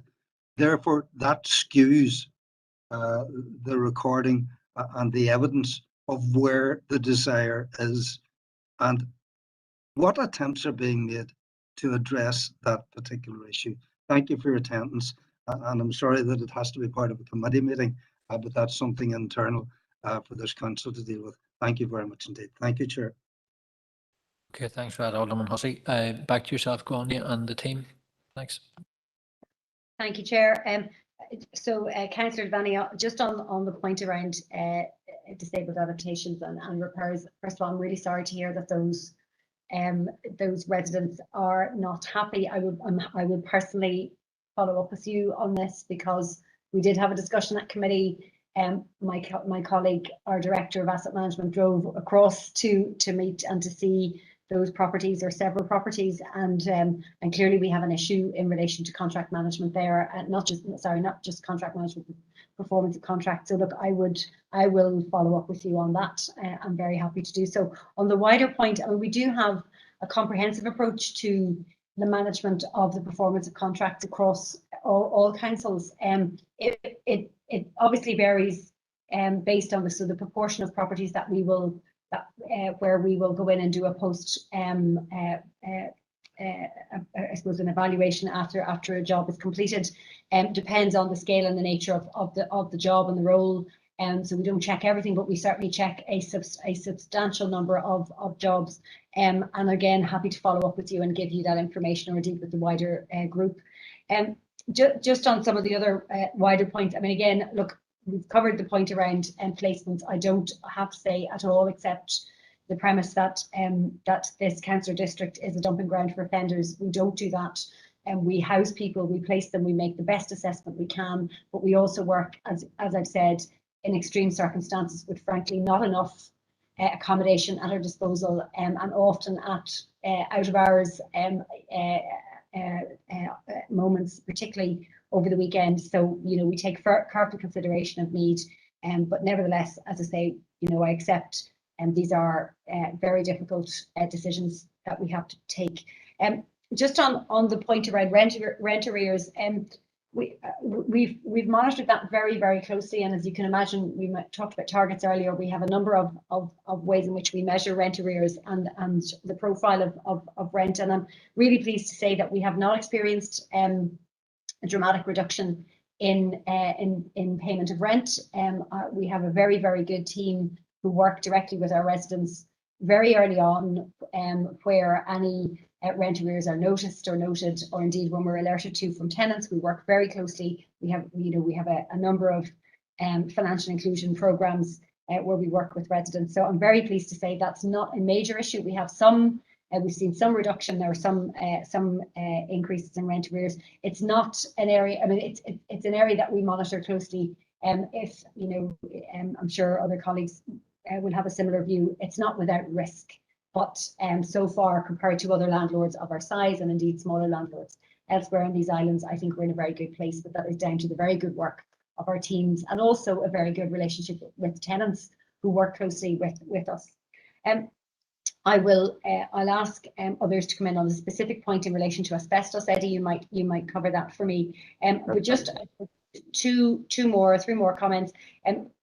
Councillor mentioned the issue of allocations and those in employment having low points.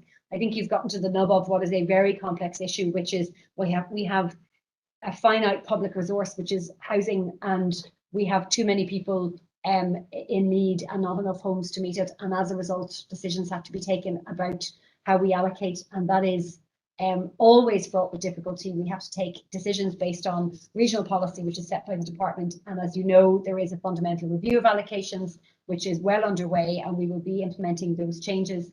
The kind of the wider solutions to this is to build more homes, and I've mentioned already certainly the intention of the housing executive. We would hope to, in partnership with the department, be in a position to do that ourselves. We are working very closely with housing associations to ensure that where we can, we increase the supply of social and affordable housing.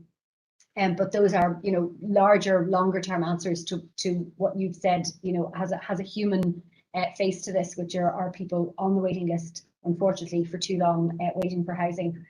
I have to say, in my experience, and I've spent more than 20 years working in housing, in terms of building social and affordable housing, you build sustainable communities when you mix tenures and you mix people and households together in a sustainable way. So all of my experience has been that mono-tenure estates do not work in the long term. They create problems, and that includes private sector. So I remain very convinced of the evidence, which is that a proportion of social and affordable housing into developments works, but it also works. It's a counter-cyclical measure and a pro-cyclical measure. So when the market improves, it benefits. It has a beneficial effect to have social and affordable housing there, because otherwise that would be out of reach of the public sector. But actually, when we see downturns, you see it is often the case that developers are very happy to have social and affordable housing on their sites because it de-risks that development. So it is something that I've seen work elsewhere, and we need to. I'm absolutely convinced of the evidence which shows that multi-tenure and mixed tenure estates have the best effect for the local area in terms of their sustainability. Final point for me, just on rural need, you're absolutely right.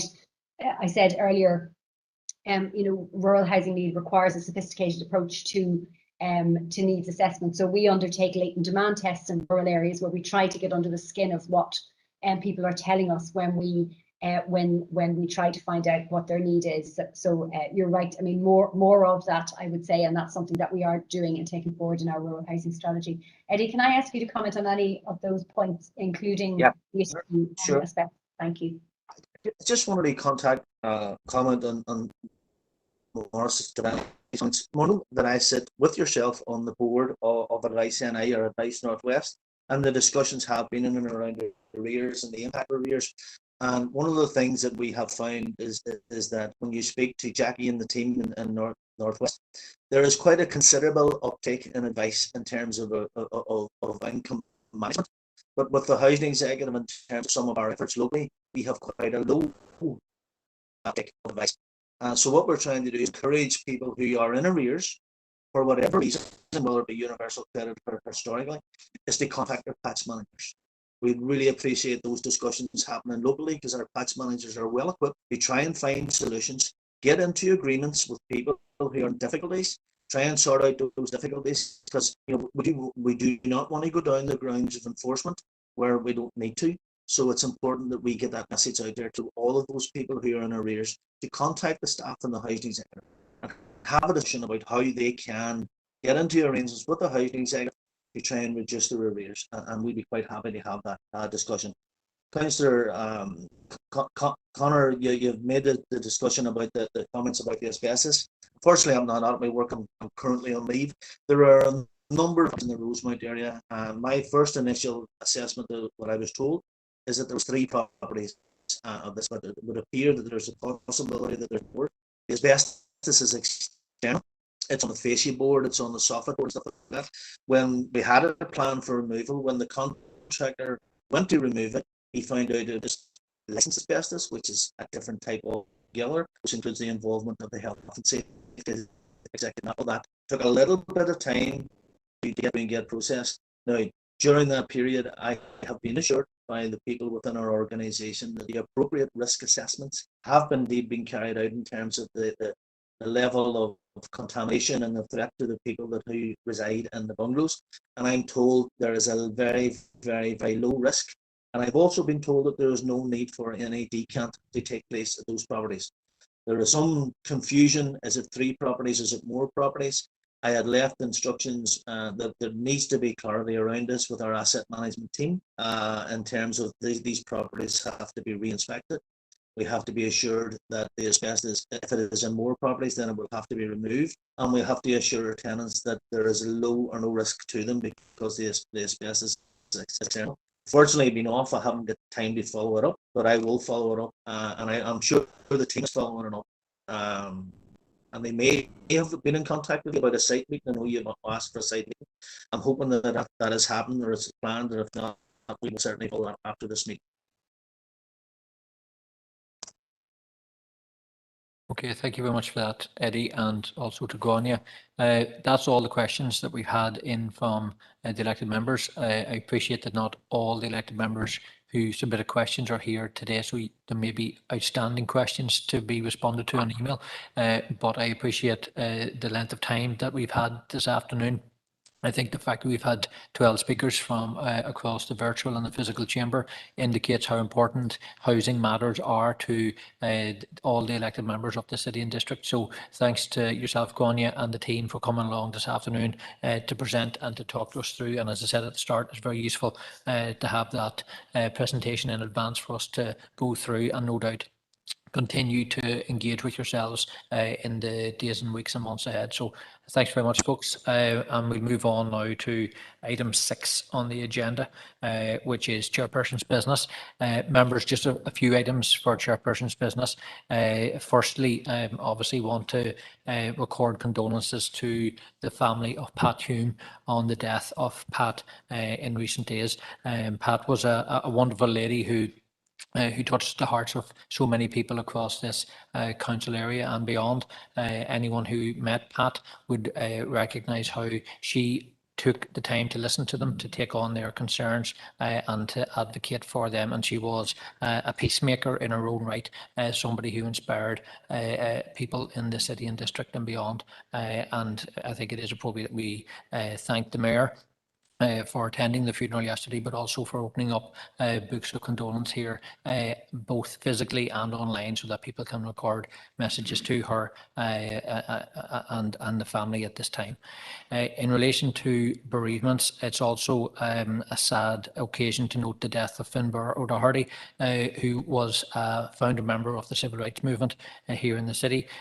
Would have been quite interested in the last presentation that we've just had in relation to his time on the Derry Housing Action Committee and the length of time that he spent advocating and championing housing rights and social justice for all. His funeral takes place tomorrow, and I think it would be right that the council just records condolences to his family circle on his passing.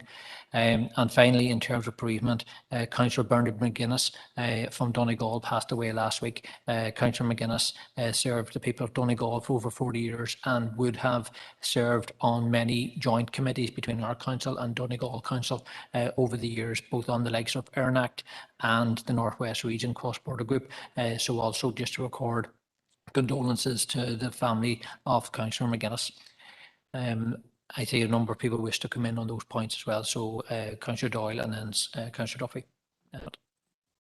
Thank you, Chair, and I'd just like to put on record my personal sadness at the loss of the Titan that was Pat Hume, in particular, over the period of when John and Pat were very much a team with regards to peace building in this city and region.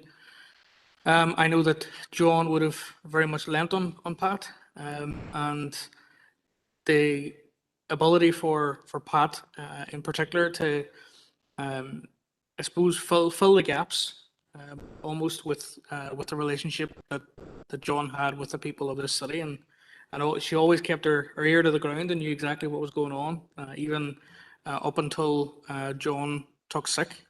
It's only fitting that we pay tribute to her today, and I'm sure that we'll want to do again at full council, and just to share your condolences as well for the family of Finbar and the late councillor as well. Thank you. Thanks so much for that, Sandra. Yeah, thank you, Chair, and just to be associated with your comments and send our own Sinn Féin's condolences to the Hume family on the passing of Pat. It was a shock to many people on last Thursday night when the news broke. So I just want to put on record our condolences to the Hume family and the wider SDLP family as well on her passing. She was a true lady of the city. So no, our condolences to her, and also condolences to Finbar's family as well. And I've already been on record in terms of Bernard McGuinness. He was a character, and he will definitely be missed in terms of the Northwest Regional Development Group. Got to know him through that, and we didn't always agree, but he was a fine man, and he will be missed. So just to put on record that. Thanks. Yeah, thanks for that, Sandra. Alderman Hussey online, Derek. Thank you, Chair, and just to be associated with the remarks of all three, Pat Hume, I suppose during the days of the old Forum for Political Dialogue, when a lot of the 98 agreement would have been, therein was the foundation. And I did say with regard to that whole process that whilst John may have been the sharp edge and the hard edge of the chisel that was shaping futures, I always believed that Pat was there in the background, guiding and giving power to the direction that was being taken by the SDLP at that time. Finbar, sorry, I didn't know the man, but appreciate that he would have been involved in housing issues, in particular in the city, and would extend sympathy to the family. As Councillor Duffy has referred to there, Bernard McGuinness, a character, and I've known Bernard for many, many years. In fact, from a time I very first came into council in 1989, and the embryo Northwest Regional Development Committee was up and going with limited councillors on board. Bernard was there then, and it was a privilege to be working again with him for a very short, regrettably short period of time when I found myself back on the Northwest Region Development grouping. And I extend my sincere sympathy on his passing to all his family and friends. As Sandra has said there, he was a character with whom one could fall out, but never could disagree with, but never fall out with. He definitely was a character and will be missed within the entire Northwest area. Thank you, Chair. Thanks for that, Derek. Alderman McClintock. Hilary. Thanks, Chair, and just on behalf of the DUP to be associated with your remarks and to offer our sympathies to all of the bereaved families. I didn't know of the two gentlemen, but Pat Hume was certainly a name to be reckoned with. probably is well known as her husband, a very gracious lady by all accounts, and just our sincere sympathies to the family. She obviously was a great support to her husband, both during his years of his distinguished career, but also in later years. It was very obvious that she was a great help and soulmate to him. So our condolences to the family circle. Thank you. Thanks for that, Hilary. Councillor Gary Donnelly online. Gary. Thank you, Chair. And just to be associated with the previous speaker's remarks regarding Pat Hume, Finbar Doherty and Bernard McGuinness, I know no doubt that all three people played, were all well known and played a positive role in society, improve the situation that people face here. But also like to mention, there's other people who aren't well known, and in particular I'd like to mention the late Alan O'Hagan, affectionately known as Bubbles. Alan was right through the whole COVID, was at the forefront of doing a lot of community work, particularly in Craigan on the bog side, and delivered hundreds of meals to those in our community who would be classed as vulnerable. So I think it's important to mention that. Thank you. Yes, thanks for that, Councillor Donnelly. I agree with your sentiments in relation to that gentleman as well. Folks, second item of chairperson's business is just, I suppose, a note to extend on what I said at the start of the meeting. It's good to be back in the Guildhall. It's good to see people face to face, and I'm trying to work hybridly with those that are online as well. But as we do take this step back into the Guildhall, I do urge that we continue to adhere to the various different social distancing requirements, the restrictions in relation to isolation if you're a close contact or if you're showing symptoms. And obviously continuing to wash hands and to respect the fact that the virus has not gone away. The 7-day rate is currently today at 544 per thousand for Northern Ireland. 7 new deaths today, a total new number of cases of 1,748, of which 138 are from our council area. So while it is good that we're able to take this step today to be back in the Guildhall, I do encourage anyone who has not yet had a vaccine to go and take the opportunity to get vaccinated, and to try and make sure that we put as little pressure on the frontline workers in the healthcare system by ensuring that we're doing all we can to keep ourselves and everybody else safe. I know, Councillor Boyle, you had an issue you wish to raise in relation to the opening up of the council facilities. John? Yep, thanks. Thanks, Martin, for giving me the opportunity to come in on this. And I'll keep it brief. I've had quite a number of people contact me, specifically yesterday and today. And I'm sure other members may well have had too, about the current capacity of Brandywell Stadium in particular, and where it sits at. I suppose it's a question for the chief executive to ask him, what is the now considered safe capacity of Brandywell Stadium, given that there has been a loosening of regulations around COVID and social distancing. I'm given to believe that it's a 1 metre social distancing now of some sort. And as we all know, this thing has, those regulations, advice, they've changed so many times that it's nigh on impossible for people to keep up. I've certainly felt like that over the last year and a half.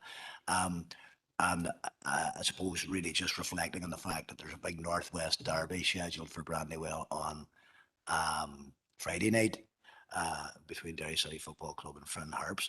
And there's much interest in that one. And I think it's important that if there are still restrictions on the Brandywell, then that is explained to the public and it's explained to them why.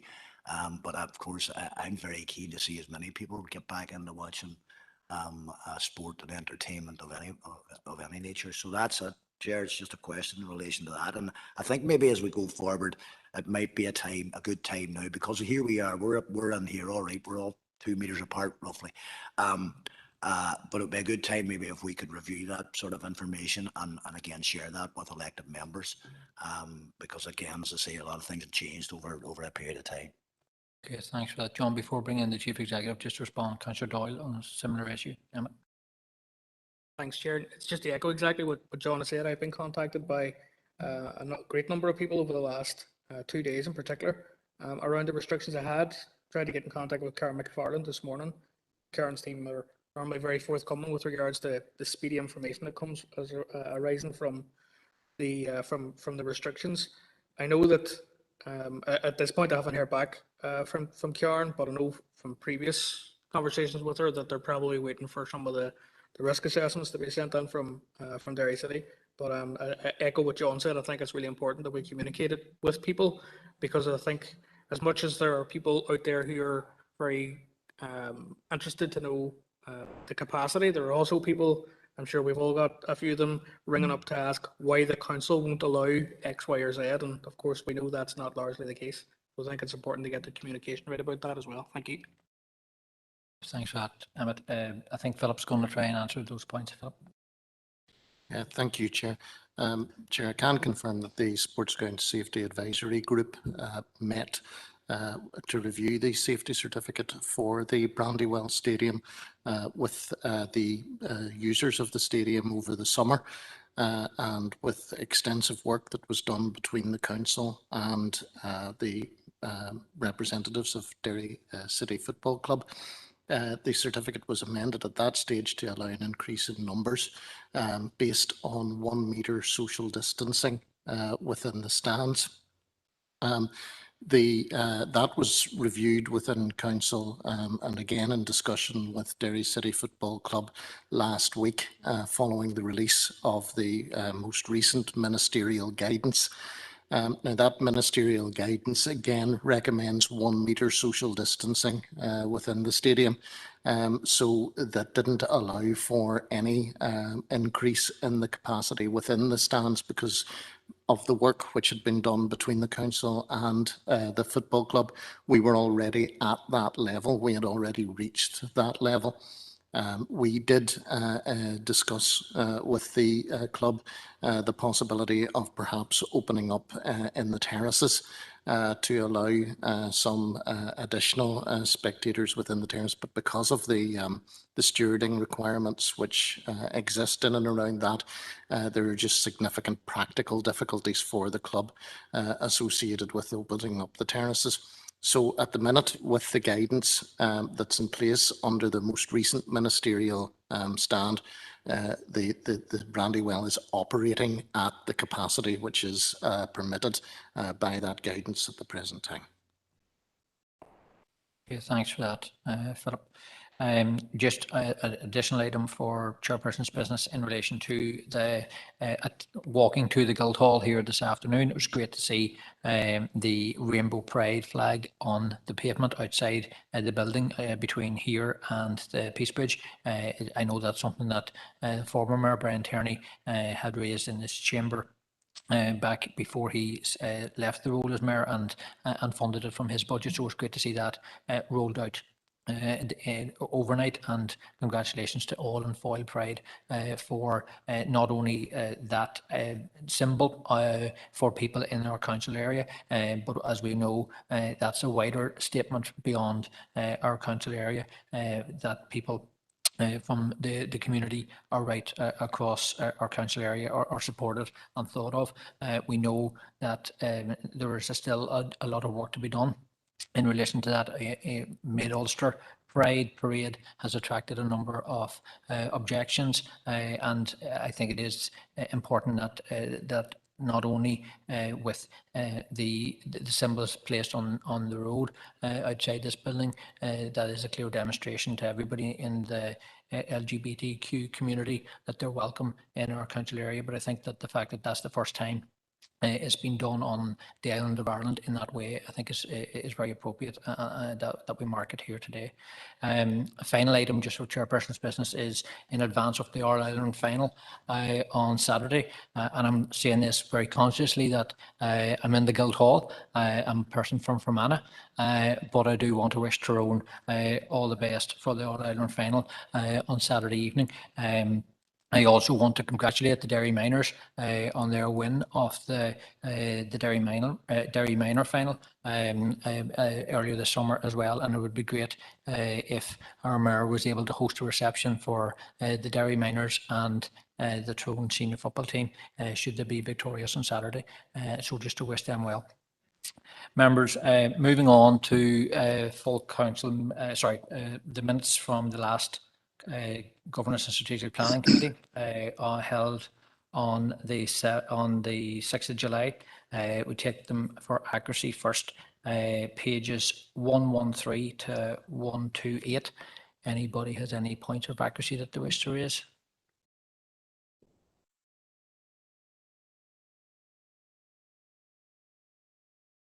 Don't have any point of accuracy. I do notice in the chat box, however, Alderman Hussey has indicated he wishes to speak in relation to the Brandywell. So apologies, Alderman Hussey, I'm only seeing that in the chat box now. So I'll bring you in now on that item. No, Chair, that's passed. Go ahead. Okay, thanks for that, Alderman Hussey. Apologies. So in relation to the minutes, I'm not having anybody raising any accuracy points. So can I have a proposer for the minutes? I'll propose it. Okay, And seconded Morris here, Alderman Devaney. Thanks, Alan and Morris. Matters arising? Any matters arising? Seeing any either in the chamber or in the chat box, so I'll take those as agreed. Item 8 then is the Q1 financial outturn. I'm going to hand over to, I think, is it Alfie and John who's taking this? Yep, thank you, Chair. Members, item 8 is for you to consider and approve our financial position at month 3 of the financial year. Just very quickly, by way of background, you'll recall the budget that we set back a few months ago of 65.85 million after income services and income from service and service grants, and that's set out in the table in section 2.1 just for your background information. And it's obviously imperative that you're provided with regular financial updates throughout the year in relation to our performance against that budget. So not unexpectedly, members, our finances obviously continue to be significantly impacted by the pandemic. We still are encountering financial issues associated with loss of income from our services and facilities, continued exceptional expenditure costs, particularly around facility reopening and waste management costs. And in the background, members, we still face a continued risk around our rates income, particularly business rates, in the event of any economic fallout or business closures following the pandemic, as well as the ongoing risk of appeals against the recent revaluation exercise.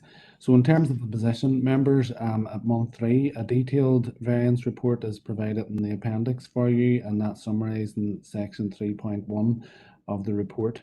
So in advance of any government support or designated reserves, which I think it is important to report in that fashion, we would be showing a deficit of 846k. The 4 key issues contributing to that are, firstly, our services are overspent by 238k.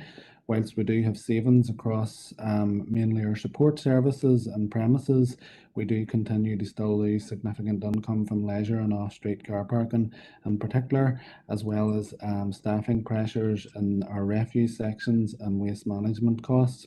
The second issue is the exceptional expenditure which we're continuing to incur, and that was over 300k in the quarter. That's mainly security costs at recycling centres, facility reopening costs, and all the additional cleaning and health and safety costs that we're incurring.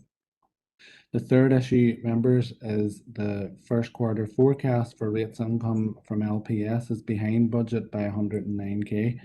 So whilst the government relief schemes for businesses have continued and have certainly mitigated that risk, our business rates income has reduced during the quarter, and that has been offset partly by a continued increase in new domestic rates income.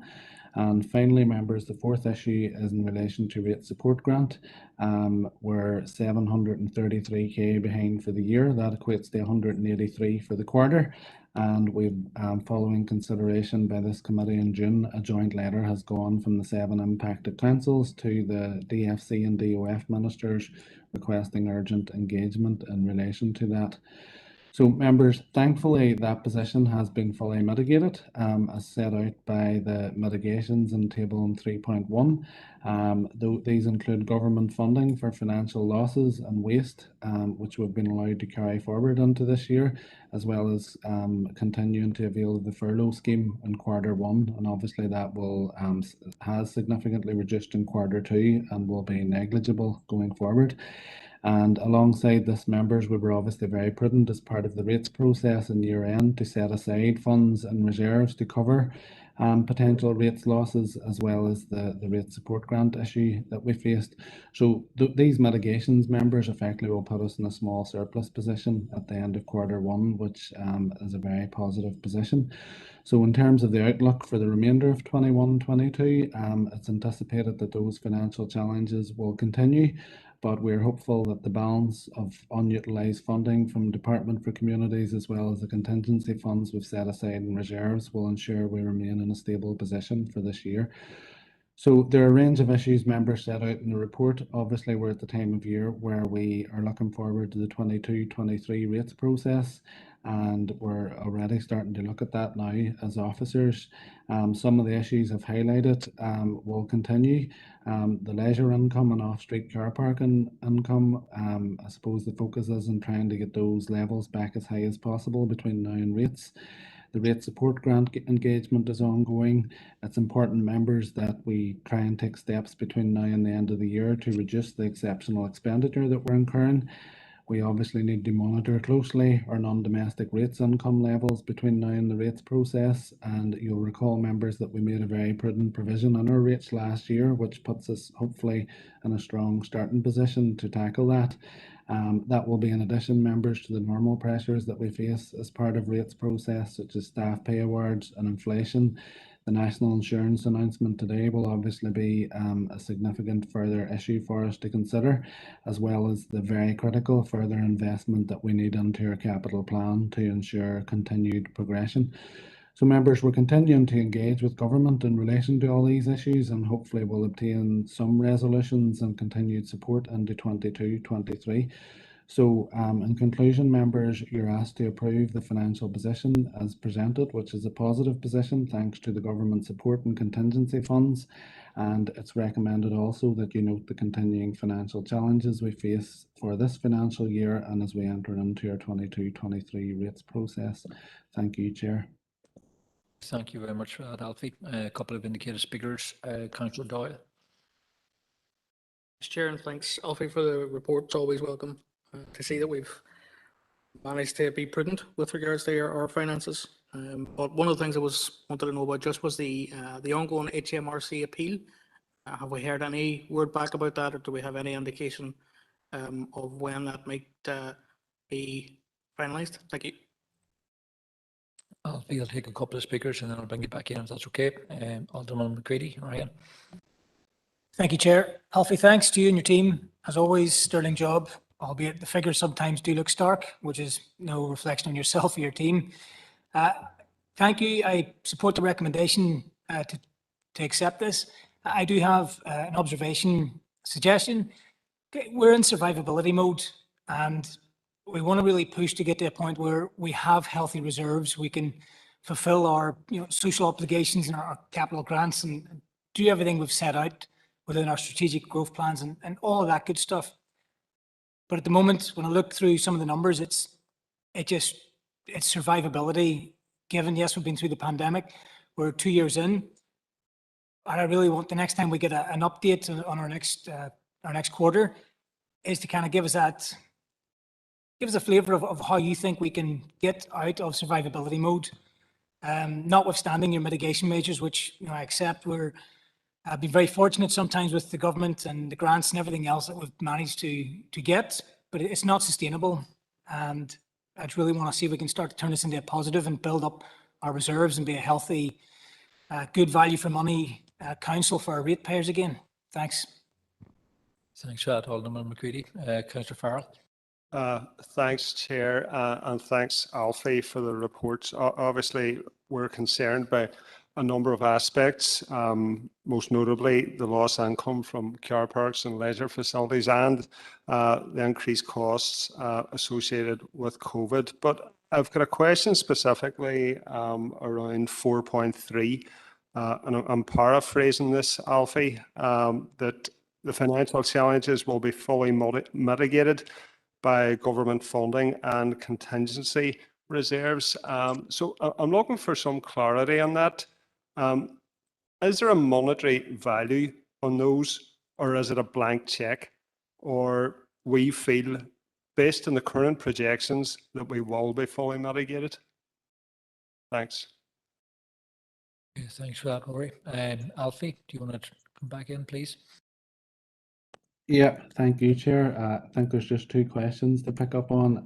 In terms of the HMRC leisure appeal, unfortunately, that's ongoing and there's no further updates. It will just run its process through the courts, and unfortunately, we have to bear with that. In relation to Councillor Farrell's question, it's absolutely not a blank checkbook.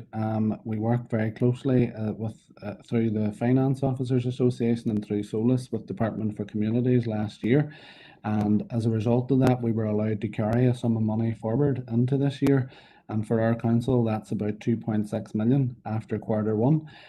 So it's a significant amount of money, but when you face it with the fact that furlough will now be coming to an end and the significant loss of income that we're incurring with leisure and off-street car parking and the exceptional costs that we've incurred, it will be required. Alongside that, you'll recall as part of the year-end outturn report, we did create funds and reserves over and above that because of the complete uncertainty around rates income going forward. So as I've mentioned in the report, we're keeping a very close eye on that, and any of those contingency funds not utilised will form a very important part of our rates process because as we sit here now, it's certainly unlikely from my perspective that we'll be back to 2.7 million a year of leisure income next year. I would hope that's the case, but it looks unlikely at the minute. Similarly, car parking income. So it's my assessment is that we are in a stable position until 31st of March 22, and we have a number of issues that we need to continue to closely assess between now and the rates process to see where we sit with those in the coming months. But that's why we've created reserves, and obviously it's not a blank checkbook. We're continuing to only incur essential expenditure and obviously try and progress with our programme expenditure as much as we can at the minute. So hopefully that answers your question, Councillor Farrell. Chair, if I may, can you have an opportunity, please? Yes, John, go ahead. Chair, just to build on some of the points that Alfie has said there, obviously this is an extremely good initial first quarter outturn report. But just in relation to the issue that raised by Alderman McCready, moving away from survivability mode into growth mode, I mean, there are a number of factors to that, and obviously we've been producing and providing members with 5-year funding strategies and updating those, and we're currently looking at updating that again in order to look strategically at how we fund some of our big projects, but very clearly just to not lose sight of one of the most important things that Alfie has highlighted in this report today. Again, unfortunately, that old chestnut of the erosion of the rate support grant. One of the single biggest issues that we face in terms of moving away from survivability into investing for growth is the re-establishment of the rates support grant and the cessation of the erosion of the rates support grant. And obviously over the years, ministers have attempted to reinstate whatever cuts have been made in year, but we're particularly concerned at the moment that those cuts may become sustainable cuts, and you can see the impact it will have on our rates estimates going forward and the potential detrimental impact that will have on our growth ambitions. So I think out of today's report, obviously we will do all we can to keep a very tight control on our finances this year to make sure we do whatever we can to drive efficiencies. As Alfie has said, very importantly, keeping a very close eye on our income levels. But strategically, the single biggest issue for us in this report is the commitment that we need from the Northern Ireland Executive to maintain and reinstate the rate support grant, and the current efforts that are again underway to try to make sure that that happens in a timely fashion before we get to the rates estimates process, which will begin this year, again quite early due to the challenges we face. Thank you, Chair. Okay, thank you for that, John. I'm not hearing anybody speaking against the recommendation here, so if people are content with it, we'll move on to the next item. There has been revised guidance sent round to chairs of committees just to make members aware that we don't need formal proposers and seconders at this stage of committees, because all the items go as recommendations to full council. So I'm not seeking a proposer and seconder as such, but I'm not hearing anybody speaking against this item, so we'll accept it as approved to be a recommendation then to full council. Item 9 is capital programme update and project approvals. Back to, I think, Alfie for this. Yes, Chair. This report is obviously to update you on the progress and challenges associated with our Ambitions capital programme. It's also to allocate funds towards a number of capital projects within our capital plan, and that's following consideration by a joint meeting of the Capital Projects and Corporate Programme Planning Group and the City Deal Working Group held on 26th of July 21. At that group, members, there was a detailed presentation provided in relation to the progress and challenges, and I'm going to ask the Chief Executive to come in to take us through those, and then I'll finish the report. Thank you, Chair. Thanks, Alfie, and thanks, Chair, for allowing me back in there again. Look, members, we've incorporated with this report a copy of the presentation that I provided to the joint meeting, actually, of the City Deal Working Group and the Capital Working Group, both sets of members in late July. I don't intend to go through that in detail. It's there for you, but simply to outline the nature of what we're dealing with at this minute in time. We took you through a detailed picture of the scale and the nature of the capital projects, the City Deal projects, the major regeneration projects that we're either A, currently delivering, or B, aspiring to deliver in the years ahead. And they truly are of enormous scale and ambition. We worked through that at the meeting, and we talked about how we currently manage all of that, the multiple sections of council that input into taking all of those projects forward. We went through in significant detail in relation to how those projects are funded, how we finance them, how we've done it historically, how we propose to do it in the future. Probably ties back into the last item and looking at our 5-10-year funding strategy and how we might realise those ambitions and drive those ambitions. And we also looked and spent a lot of time looking at the challenges and the pressures that we currently face. So I suppose a summary of the current situation would be just useful to remind members of at this moment in time, some of which is highlighted in this report, but was discussed at length in the working groups. We do have a very successful track record of significant delivery of projects, having delivered a huge amount of projects to date, and with a significant amount underway. We enjoy at this time unparalleled collaboration with a whole range of agencies, government bodies, statutory agencies, community and voluntary sector, business partners and others in the delivery of all of our capital projects and our City Deal projects. We have seen in recent months in particular, probably an element of this is resulting from our success, and a big element of it is resulting from the historic underinvestment in the council area over the decades. But we have seen a recently very rapidly developing call and expectation of advancement of additional projects, of master plans and initiatives. These are being brought through yourselves, through notices of motion, coming from constituents and member organisations, and also other colleagues and partner organisations across the council area.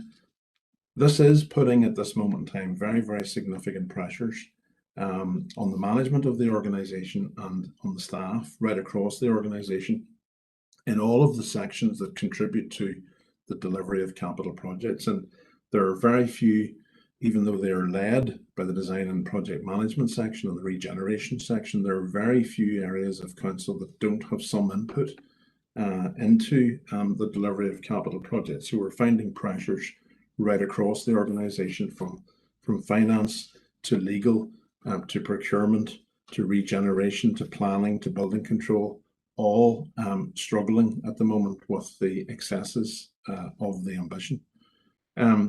I have gone through a very extensive process with the senior team and continue to do so, to look at our structures, to look at the efficiency of them, to look at the resources we have in place. I am absolutely convinced that we have the right structures. Those structures are delivering for us at this moment in time. We have the right processes in place. We have the right people and the right people of experience in place. As a matter of fact, and I've said this on a number of occasions, and I think members, you would agree, we have some of the best and most experienced staff operating in our council in this field of expertise that any council has right across the other councils. And we have been growing those teams over the last number of years. So we haven't found ourselves in this situation because we haven't been growing. We have been attracting new staff. We have been attracting very talented new staff. It's very exciting to see some of the young professionals that are joining some of these teams at the moment and what they're bringing. They do see Derry City and Strabane District Council as an employer of choice. They are coming to us because of the scale of ambition, and they do want to make a massive difference in this council area. But the situation we face at the moment is that we do need a very significant additional capacity of targeted resource in some of those very specialised areas of regeneration, of design and project management, in finance, in procurement, to move on some of these projects, to move on the scale of what we're trying to achieve at this moment in time. As you know, members, and as Alfie has highlighted, we have overcome the first hurdle in that, and you have, through our end of year outturn last year, ring-fenced in your savings to enable us to move on with some of those resources. So we've scoped all of that in recent months. We are now out to advert, some of you may have seen it, for additional staff in those areas over the last week or so. That will be live all of September. And we hope to attract some very high caliber staff to add to all of our teams to advance these projects. We then set out with the Capital Working Group and the City Deal Working Group a timetable for implementation and moving all of these issues forward. That's set out to you as well in the presentation. And within the next couple of months, as that procurement process evolves, we will work with both the Capital Working Group and the City Deal Working Group to reprioritise resources, to develop a new funding strategy, and as we move through the rates estimates process, then develop an agreed new 5-year capital programme that will hopefully be matched to resources. But it is a very challenging time, members, ambitious and exciting, but nonetheless challenging. That wider picture is something that is taking up quite a bit of time at the moment to try to ensure that we are a fit for purpose organisation to take on board these new challenges. This report today that Alfie has submitted incorporates many of those aspects that I discussed with the working groups during the summer. We will keep this as a live update into governance and strategic planning as we go through the next number of months. And I'll pass back to Alfie now with some specific recommendations about moving on some individual capital projects to maintain momentum on some of those projects in the meantime. Thank you.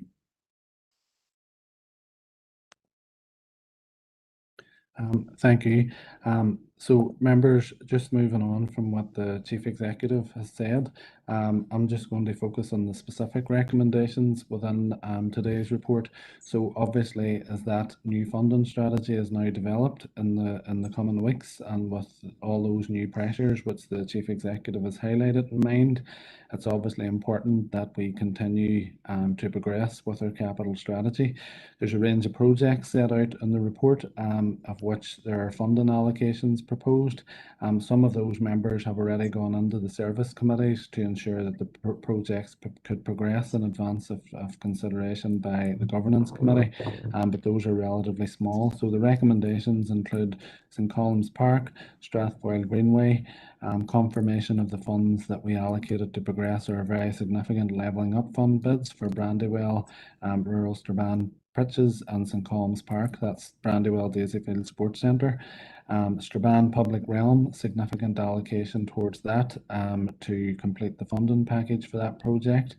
Cluny Green Infrastructure, appointment of ICT, allocation of monies to progress other surveys and development of Castlederg recycling site, allocation of funding towards Strathboyle Greenway to complete the funding allocation for that project.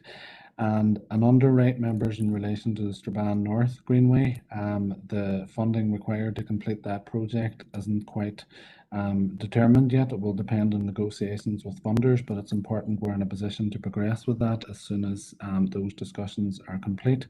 There's also a recommendation in relation to Greenway lighting and allocation of monies already set aside to in relation to the Brick Park Bowling Club Pavilion to appoint a design team in relation to that.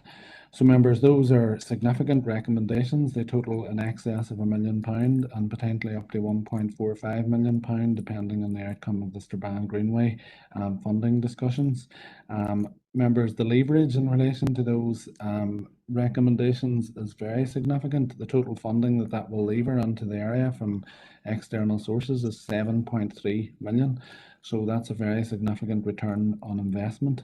The capital investment can be funded, members, from our in-year capital budget and savings associated with loan charges that we have set aside for projects which we haven't yet required to draw down the loans for.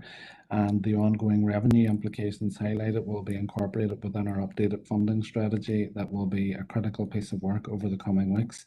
So it's recommended, members, that you approve the allocations as identified in the report, and it's recommended that you also note the ongoing work to update our previously approved capital funding strategy to incorporate the new and emerging capital priorities and the associated revenue and resourcing requirements that the Chief Executive has highlighted. Thank you, Chair. Thanks very much to both Alfie and John for talking us through that presentation.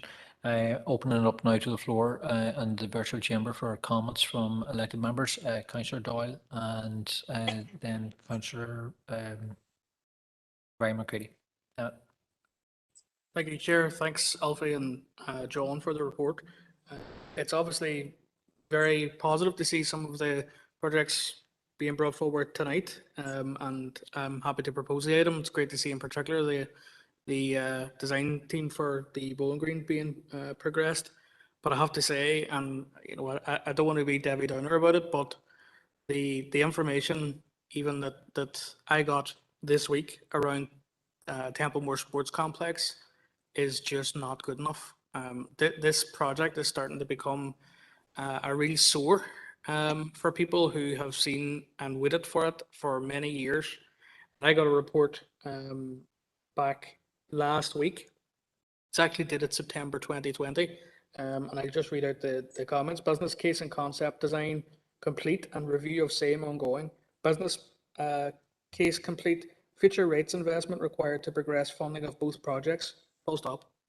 That's the only information that we seem to be getting about this project, and I really do think this has now become a genuine public relations problem for the council, because it comes down to the fact that people are seeing the smaller projects being progressed and our larger, more strategic projects not being progressed, And I do think we need, I certainly need a lot more information than 3 sentences. And this is from the project matrices that I asked for following the capital working group. We really need to get a handle on this. I need to be able to go back to people, as I'm sure others do, and have more than it's a funding issue as the response. So while I welcome the fact that there's movement today on some of the smaller projects, we really do need to get a grip of what's going on with the complex. If it requires having another meeting, I'm more than happy, as I'm sure others would be, to go to it, but we need to know on a day-to-day basis. I mean, we're talking about certain amount of money that have been set aside for capital development. You know, how much money do we have set aside in the pot for Templemore Sports Complex? But we really do need to get a grip of it, and I would urge people, to the officers in particular, to come back with more information about exactly what is going on so that we can update constituents. Thank you. Yeah, thanks for that, Councillor Doyle, Alderman McCready, and then Councillor Duffy, Councillor Heaney, and Alderman Hussey online. Thank you, Chair, and thanks for the officers for giving us the update on the detail. I accept the recommendations. I look forward to them going to full council for ratification, because it's items like this, it's strategic projects, that huge capital investment. The point raised by Alfie about leveraging, that's critical in how we achieve all of this. You know, 1 million to get another 7 million investing to achieve all of this is commendable. And it's how we ought to do business to be that kind of powerful lever here in the city and district. 2 points picked up from the Chief Executive, which I agree. The optimization, that consistent pursuit of refinements of your structures, your processes, to be efficiently effective with the public's money, and taking note of Member Doyle's comments, that's the aspiration to do that. And if there's any issues with that process, it certainly does fall on members to highlight that and hold officers to account. But in what I've been presented here today, I don't take that position. I'm happy what I see. It'd be great if we can get more on there, more serials, more of these projects. But I do understand that, and that it's a finite amount of budget. There's only so much money we have, and we have to prioritize all of those small projects and indeed the larger ones to make sure it's equitable amongst all. And so just that second point with the Chief Executive comments about the new staff, the new team, and everyone being passionate and buying into all this. It's great to hear, and I welcome all those new staff members to join us in our journey, certainly as members, to achieve the ambitious objectives and stuff that we've set out to. I do have a comment from rural-based community reps from the organisations to highlight one point on the capital programme update. And it's simply this: certainly my prerogative as a rural-based councillor is to just maybe press upon, maybe inject something to try and expedite, or at least put some of those rural-based ideas and plans, which are at various different stages of readiness, from spade ready to an idea on a post-it note on some of these rural communities. So I'd really just encourage officers to re-engage with them, give them that bit of reassurance that we are here, we are listening, and to try and progress some of these ideas and plans onto this list, which we accept here today. We certainly not just put them in the forefront of our dealings. It's sometimes easy for out of sight, out of mind in general. I understand that's not the case with officers, but it falls on me to speak on behalf of the rural-based people on this instance. So well done. Glad to see all this moving ahead, and just touch base in with the rural-based reps and organisations such as Rapid et al. Thanks, Chair. Thanks for that, Ryan. Sandra, Councillor Duffy. Thanks, Chair, and thank you to John and Alfie for the presentation.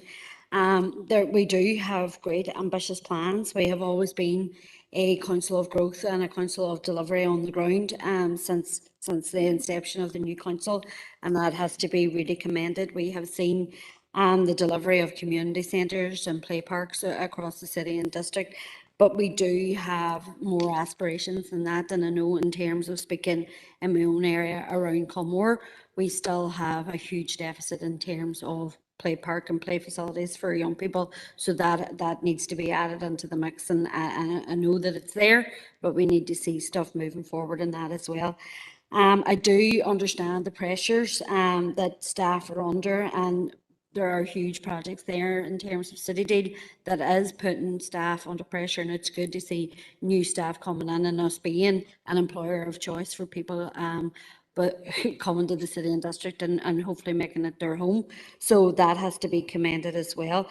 But I also, we can't underestimate the aspirations of our constituents out there.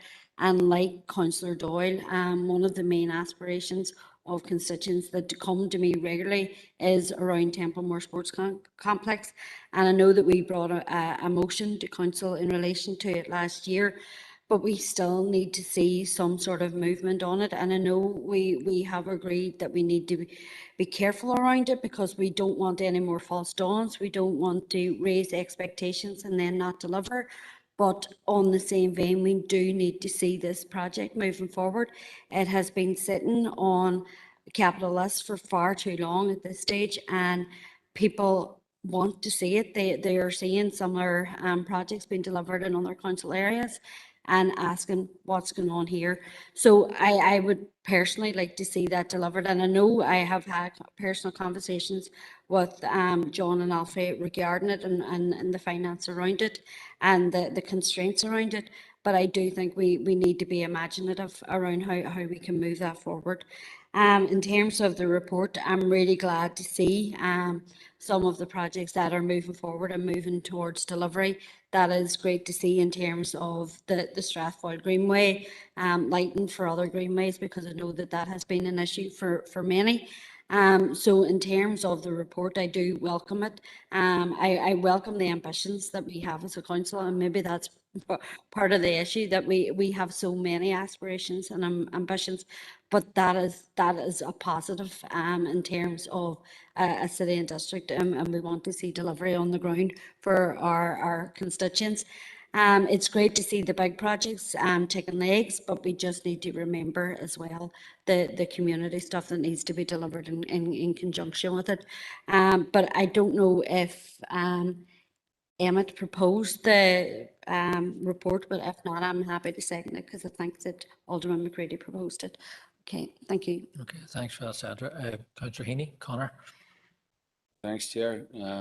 Like others, I welcome this, and it's really positive. The amount of projects that are getting approved in this particular item. I suppose just to be a wee bit parochial, I'd like to particularly welcome the money for the Brook Park Bowling Green Pavilion. Just been working with that wee club and its extremely active membership. It's very popular thing, so it's good that this is moving to the next phase, and hopefully we will see soon a decision around for construction. So thank you, Chair. Thanks for that, Connor. Next indicated speaker is Alderman Hussey. Derek. Thank you for allowing me in, Chair. Thank you, Alfie, for the report. Very comprehensive, but not complete. As you've rightly highlighted there, and indeed others have, there have been many asks, both from communities and members within the chamber. I'm looking at that list. You ready to cut that off a minute? That is nearly done. Alderman Devaney, could you put yourself on mute, please? Continue, Derek. I wasn't sure what happened there, Chair. My apologies. There are quite a few others sitting underneath the list that we have there, and of varying magnitudes. You know, should it be Councillor Maguire's successful proposal reference to regeneration of Newt Stewart, Councillor McHugh referenced the head of the town area in Castlederg, and I could go on.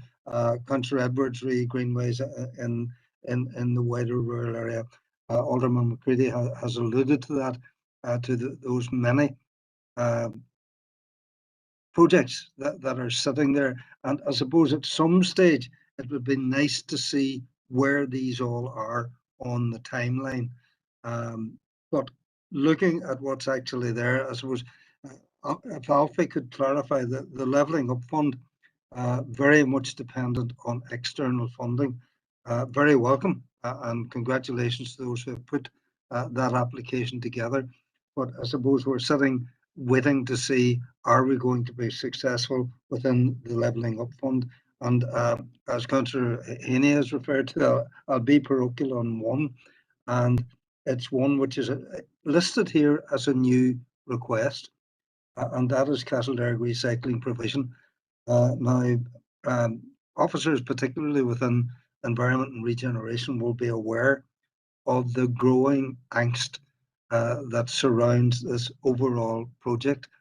I understand that a blockage has been removed and that things are ready to move within a particular location.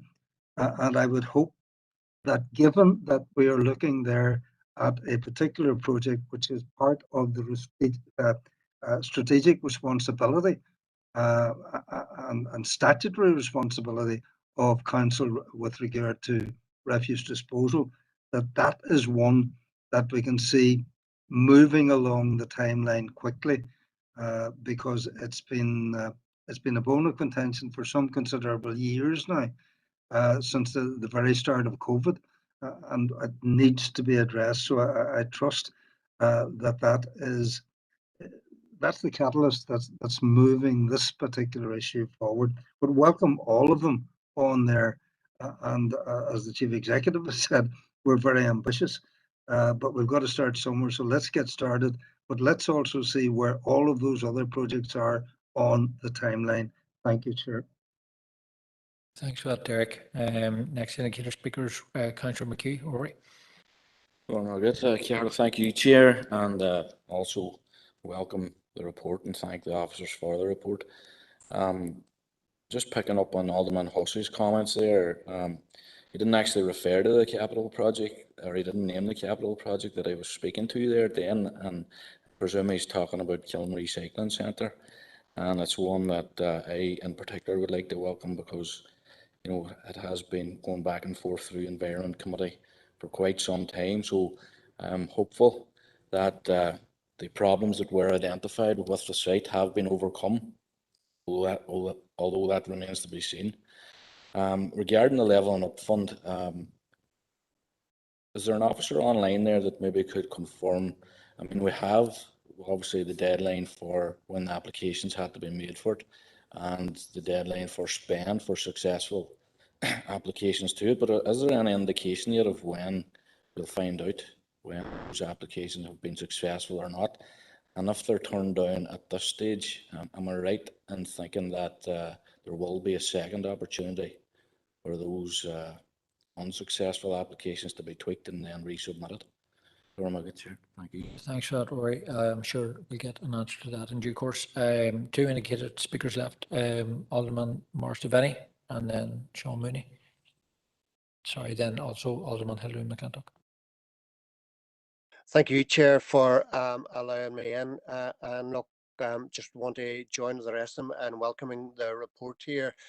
Some great projects, and when you listen to the investment for every pound, we bring in 7. So I think that's excellent news. As we said, for every £1 million we invest, we bring in 7. And I have to say, Mr. Chairman, when I go back to some of these councillors, maybe like Councillor Doyle, when we were striking the rates so we could ensure that these projects were moving forward, I think some of those who voted against the rates at our last round of rates meetings should be reminded that the next time the rates come around, that when we do have an increase, it is to provide support and money to support these wonderful projects. And look, I'm being parochial as well. Look, at the end of the day, rural councillor, and very, very mindful of earlier comments and around rural issues and rural demands, especially in around the play facility. And I'm no stranger in raising these issues. And look, maybe I would hope that council officers are looking in around that sports end of it. But Chair, very, very happy to welcome the report. Thanks, Chair. Okay, thanks for that, Morris. Councillor Mooney, Sean. Thank you, Chair. And bearing in mind the previous item, and which Alfie spoke on, and bearing in mind that we're living in constrained times, this is a welcome report, and it's welcome to see that there is investment occurring, and that this has been brought forward. But I would welcome it as well. But also bearing in mind that I'm going to be parochial as well. And I'm looking at table 2 here and looking at one aspect that I can see that I would love to see some movement on would be the Ibrahim Boathouse and the potential that that could bring for the city and district, i.e. in the development of the river and water sports and things like that there. So, and I also note that there is appended to it, there is obviously a need for outside partners, but I would like to urge Alfie and John and those in the senior management team if maybe that could be looked at, and the exploration and the movement of that as well, because it would be an ideal facility to bring forward and to possibly mature water sports and water-based activities within the prime asset which we have here, which is the river. So thank you, Chair. Thanks for that, Sean. Alderman McClintock, Henry. Thanks, Chair, for letting me in. And I suppose, like others, I want to give our thanks to Alfie and to the senior team for the piece of work before us. Absolutely acknowledge the pressure on our existing staff. I can't praise them highly enough for the work that they do, and it's good to know that we are moving forward with the recruitment of people who want to come to the city and district and to this council as a place that they want to work for. And I think that will bring us great rewards, and the fact that we hopefully will even lever in even more external funding, because I certainly think that the officers we have are under extreme pressure because they have such a massive workload at the moment. It's good to see these strategic, most of them are strategic projects that are moving forward at the moment. And I think, like others have said, we do have massive aspirations, and I suppose the more we do deliver, the more people expect us to deliver. But I suppose it's about getting the balance between these big strategic projects and the small local community projects that make such a massive difference. And since everybody else has been parochial, I'm going to be parochial as well. It wouldn't do if I wasn't. And I would just urge play parks are obviously part of our bigger play plan.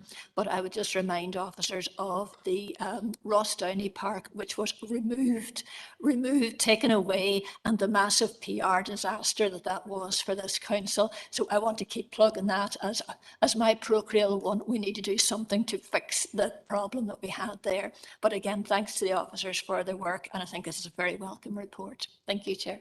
Thanks for that, Alderman McClintock. Bring back in John and Alfie now in relation to answering some of the points that people have raised, but just to put on the record as well as Chair, thanks to the staff that have worked on all of these projects, not just a range of projects in terms of their geography, but also a range in terms of their the mechanism and their and what they serve to do for the people. And the ratepayers across the council area, because they're very diverse in terms of the add to the council area that they will bring when delivered. So happy to bring back in the Chief Executive and Alfie to go through some of the answers. Thanks. Thank you, Chair. And thanks, members, for your very positive response to the report. Just a sort of a few general comments to make in respect of the conversation and the input to date. So let's look first of all at the scale of what we're trying to do at the moment. Since establishment in 2015, we have delivered over £60 million of capital projects in the council area, and that's a range of what we call strategic projects. I suppose every project is strategic depending on your viewpoint. But broadly speaking, we categorize them as the big strategic projects such as Foyle Arena, Templemore, things like that. And the more community-based projects such as community centres and play parks and mugas and football pitches and that type of thing. We've delivered as a council over £60 million of those projects since 2015.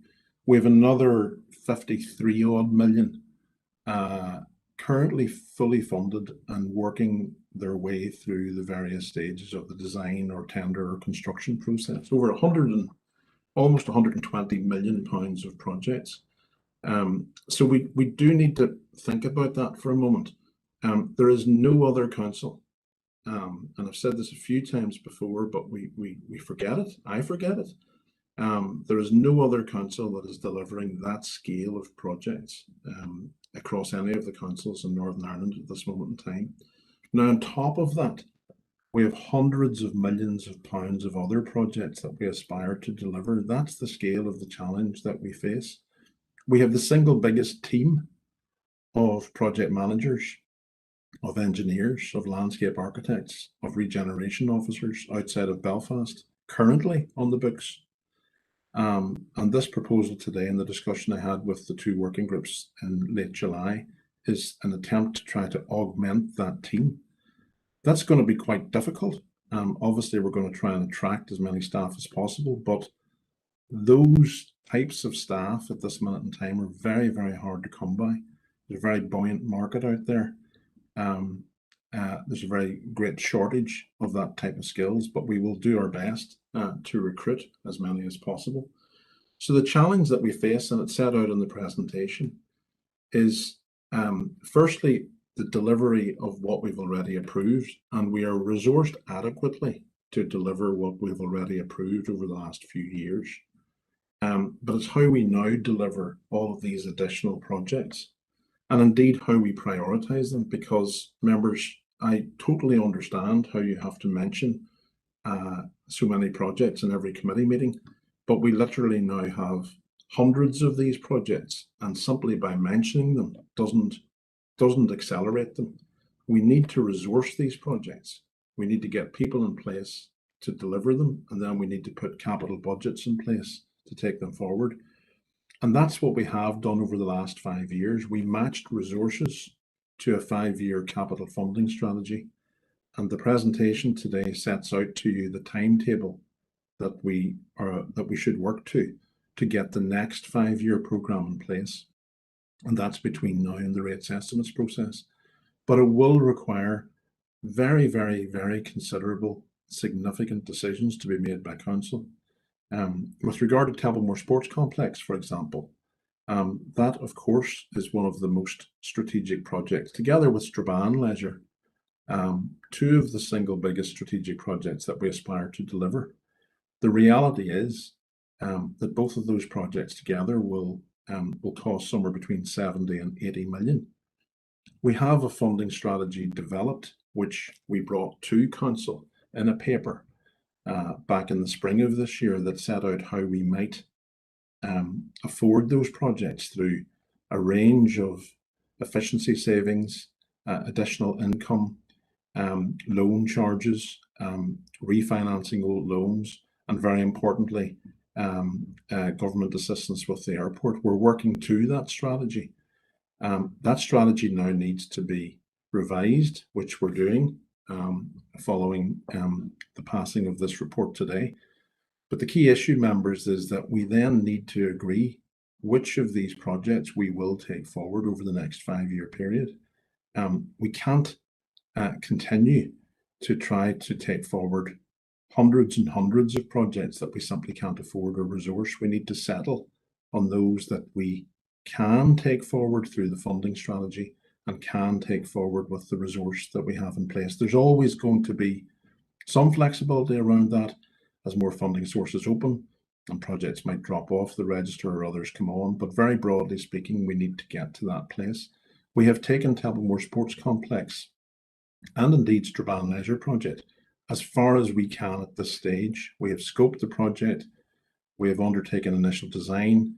We have scoped what it might look like, what it might cost, the shape of it, the nature of it. To take it to the next stage, and that is public consultation, we really do need to set out how we will afford that, how we will drive it forward, how we will take it forward. That's what our funding strategy papers have set out to date. That's what we hope to continue to work with you over the autumn. That, I would suggest, members, is the most strategic way forward, but it will require very clear, challenging decisions by council in terms of balancing projects across the communities, across the geography, and between community projects and strategic projects. And it's also very, very dependent upon the outcome of our discussions with government, for example, in relation to airport funding going forward, and wholly dependent on our ability to invest through the rates estimates process into capital over the next 5-6 years. So it's a complex piece. I don't want to rerun the long conversation we had around this in both of the working groups in July, but we do intend to continue to bring you over the next 6 months update reports on progress and all of this, to seek your input and key decisions, probably on a every second month basis, to get to a point early next year and coinciding with the rates estimates process, where we will hopefully have agreed a new refreshed 5-year capital programme, matched to resources, matched to staff to deliver them, and hopefully balanced across the council area in terms of both community projects and strategic projects. And it's a journey that we're excited to move on over the next few months, and we will work with you closely to try to reach a successful conclusion to that process within the next 6 to 8 months. Thank you, Chair. Thank you, members. Okay, thank you for that, John. I see Councillor Doyle is looking in again now. Just thanks, Chair, and thanks, John, for your response. And look, I'm under no illusion that these are massively complex issues that we have to work through in order to bring projects the size of Templemore to fruition. But I do have to also say that, you know, after the capital working group, I contacted Frank, who sent me some of the project matrices that outlined. One was dated September 2020. The one that we've been sent out this week,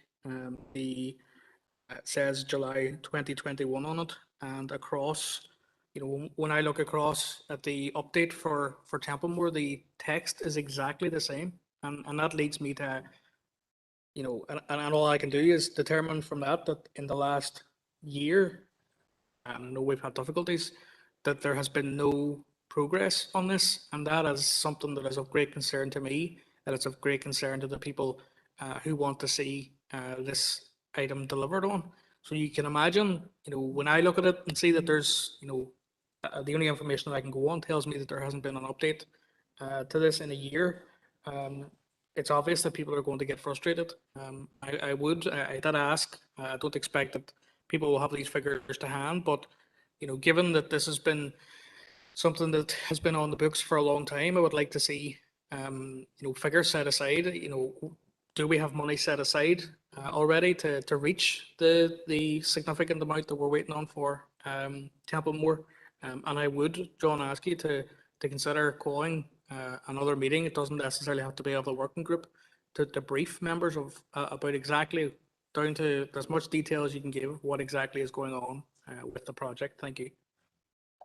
Chair, if I may come back in there, very happy to brief any councillors who want more information on any of these projects, but just to be clear, members, on what we're saying, and there's no lack of clarity from officers on what we're saying.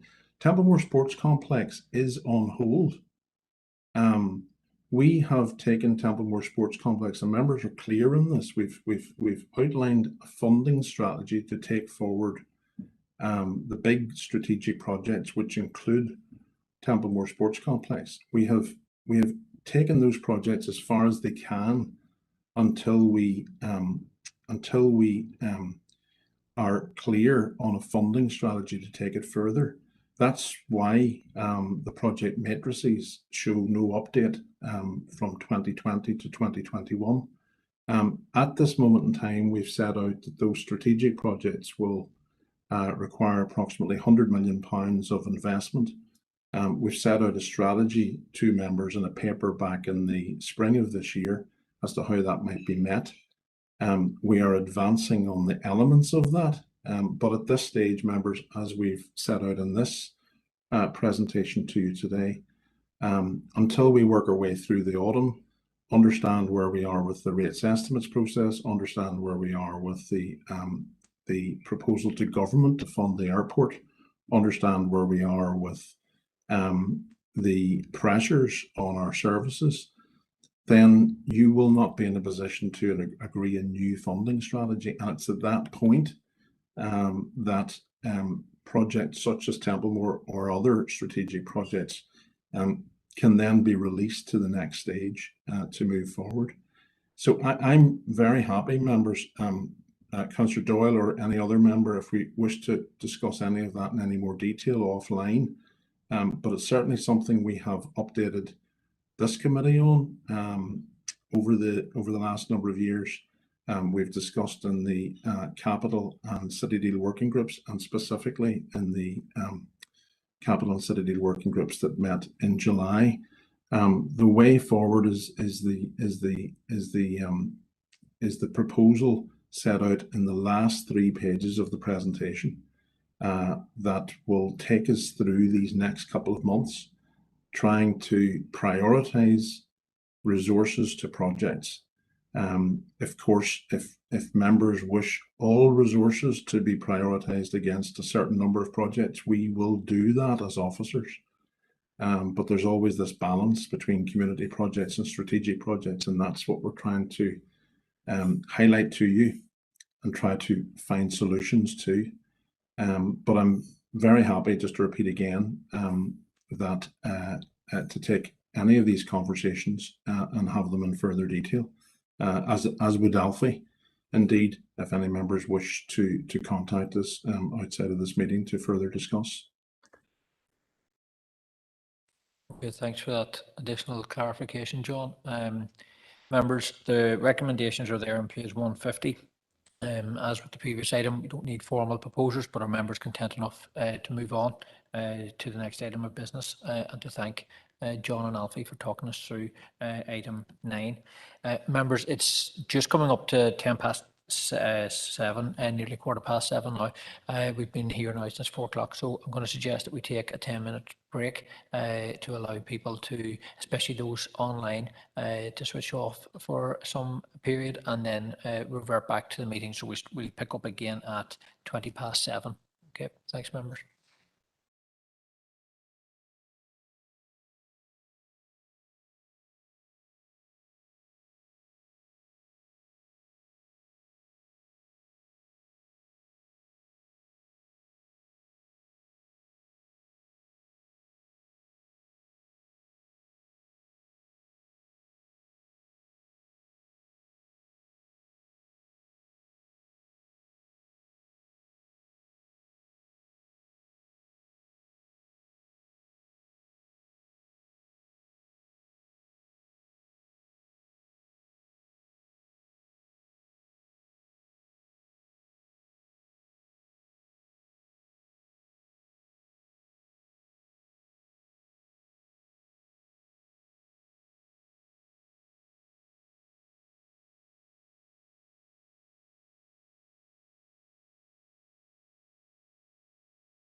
which is universal basic income update. And to the officers to take us through this one. Is it Una? It is, Chair. Thank you very much. Good evening, members. Members, you can see from the report that our anti-poverty task and finish group has met, and they're making a recommendation to you in relation to the universal basic income feasibility study. And you'll know from background that we have fully endorsed the UBI and we've seen it as an important strategic intervention in terms of addressing equality or inequality. And we've also nominated two of our elected members to sit on the steering group. So that steering group now has been meeting on an ongoing basis over this last 9 months, and they've been considering the best way forward in terms of looking at a UBI within Northern Ireland. And they had a guest speaker, as you'll recall previously, that came from Scotland to give an overview in terms of the approach that they had used. So they've gathered quite a considerable amount of information now at this stage in terms of what they deem to be the best possible approach, particularly within the context of it being a global movement. So for our local UBI within the context of the local authorities within Northern Ireland, they're proposing a 3-element approach. One is looking at agent-based modelling, which is probably pretty unique in terms of Northern Ireland, because it's looking at potentially the peace dividend of a UBI, and this has never been tested before in any of the other global UBIs that have taken forward. It's also looking at the economic modelling, which of course is really, really important in terms of how a UBI would be financed and what powers or legal implications there might be in terms of taxation and so forth in relation to that. And then the third element really is in terms of the UBI calculator. How would somebody be better off and what impact would this have in the context of their day-to-day life? The key issues for ourselves is that the UBI itself requires significant funding in order to complete this feasibility study, almost £100,000, which is less than some of the other feasibility studies that have been undertaken in Wales and Scotland and in Ireland. However, for ourselves, because the full funding package isn't in place at this stage, we wanted to understand what would the risks be if a certain element of the funding was secured. And you can see there's quite a lot of detail provided in the appendix where the UBI Secretariat have looked at all those key issues and have given in terms of the risks and the mitigation against those potential risks. They've also indicated that they've learned considerable amount of information from the Scotland experience and have been able to apply that, and therefore in actual fact some of the costs are much lower than what they had originally anticipated. And they've tested the procurement of it by actually asking for some indicative costs from potential suppliers of the 3 elements of the services. So what they have indicated is that there's a financial ask of councils, both those that are going to be identified as a potential trial location and also those that are just going to participate but not actually have the trial location. So for ourselves, as being a potential trial location, the financial ask would be £15,000, and that gives us a chance of actually being the co-authors of this particular study. And for ourselves, this is really important because, as I said, our anti-poverty task and finish group is currently considering research that has been completed by SIB in terms of what the key priorities would be for an action plan going forward. And we know that with COVID, there's very, very strong correlation between health inequalities and also poverty. So we're very, very interested in terms of learning from all of those other countries that have already undertaken a UBI and looking to see the social justice impacts that it's made, and also in terms of the equality impacts. So members, in terms of the financial ask, we have spoken to the head of finance, who's indicated that provision can be made for the £15,000 within the financial outturn report that came previous to this committee paper. And we're also identifying that we'll be working very closely with the other councils, that's Belfast City Council and Antrim and Newton Abbey Borough Council, in terms of being one of the 3 local authority areas that are actually going to have a trial location.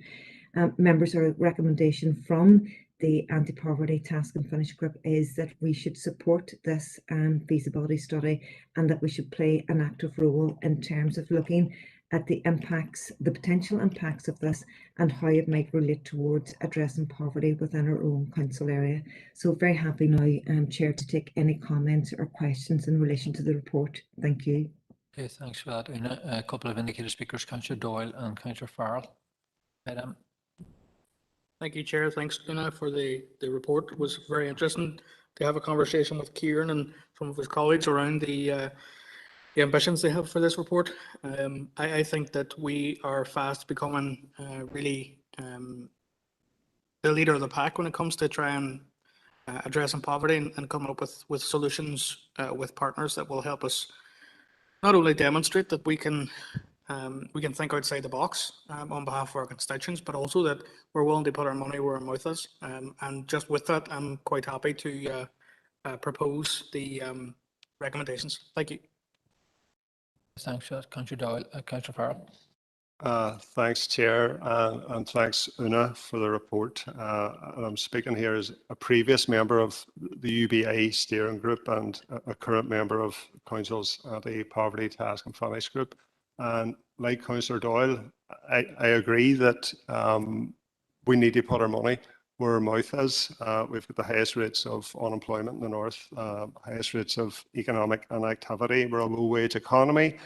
We have high levels of benefit dependence, deprivation, vulnerability, and poverty. And the potential benefits of a universal basic income are massive for this council. So I think it's right and proper that we help fund this feasibility study. I know that various organisations and various councils are being approached to make a contribution, and I did have a question around if that funding is not fully agreed, what are the next steps? But I saw in the pack that representations are going to be made to various philanthropic societies, etc. But happy to second and happy to support. Thank you. Thanks, Councillor Farrell. Alderman Devaney. Thank you, Chair, for allowing me in, and I welcome the report coming forward here by Una today. I think it's vitally important, if we're going to address poverty and unemployment, that we take part in this feasibility study. And I would just once again commend Una on the report, and it is excellent news that when she's spoken to Alfie, the finances there for the 15,000 would be made available, which is very welcome, and our party have no problem in supporting the recommendation, Chair. Okay, thanks for that, Alderman Devaney. Not hearing anybody speaking against this, so taking it as the committee has agreed to make that recommendation to full council. Moving on to item 11, which is the consultation on the Housing Executive's draft rural strategy. Members, thank you very much, Chair, for this report also. You can see that this is the new rural strategy for the Housing Executive, and notably that we had the Housing Executive in earlier this evening, and some members actually raised the issue in relation to rural housing and the need for it. You can see, members, from the report that they have set out that they've got 3 strategic priorities within this new strategy. They very much intend to build on the momentum that they'd already established and look to see building on existing partnerships and relationships also that they had. Members, the consultation is only open for 8 weeks, started at the beginning of August and now closes on the 30th of September. So really the purpose of the report is to draw your attention to this very important document, and also for the need for council to submit a formal response to it. So members, we would encourage you to respond directly yourselves, and if any members wish to submit a comment directly to me, I'll ensure that it's included within the corporate response that we'll submit, and then we'll take a paper back to next month's committee with a full outline of the response that has been submitted. So happy to take any comments in relation to it now, or if members want to contact me directly after the meeting. Many thanks. Una, thank you for that. I think people are content enough to proceed on that basis, that if they want to send any comments through, they'll do that. So thank you for that item. Item 12 is the annual performance report. Through you, Chair, the purpose of this report is to invite members' consideration and approval of the Council's draft annual performance report. As indicated in the paper in front of members, it's required under the Local Government Act for councils to assess their performance in achieving their improvement objectives and to measure its performance against indicators or standards set by the department. And then indeed, as I say, those are statutory indicators in regard to waste, economic development and also planning.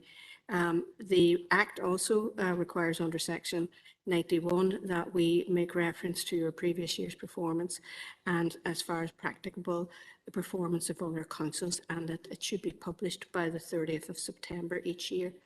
The contents or the outline contents are highlighted in the report, and the key issues there in front of members is really, as I say, the report contains information on our improvement objectives or financial performance, corporate plan and objectives and our key achievements there, and also performance in terms of improvement areas and the statutory indicators. It's noted as well that despite the challenges of COVID, the Council continued to deliver in 2021 the majority of its services and, where necessary, providing innovative solutions to reflect the change in situations. There was also the realignment of resources to meet urgent needs and also deal with the needs of our stakeholders.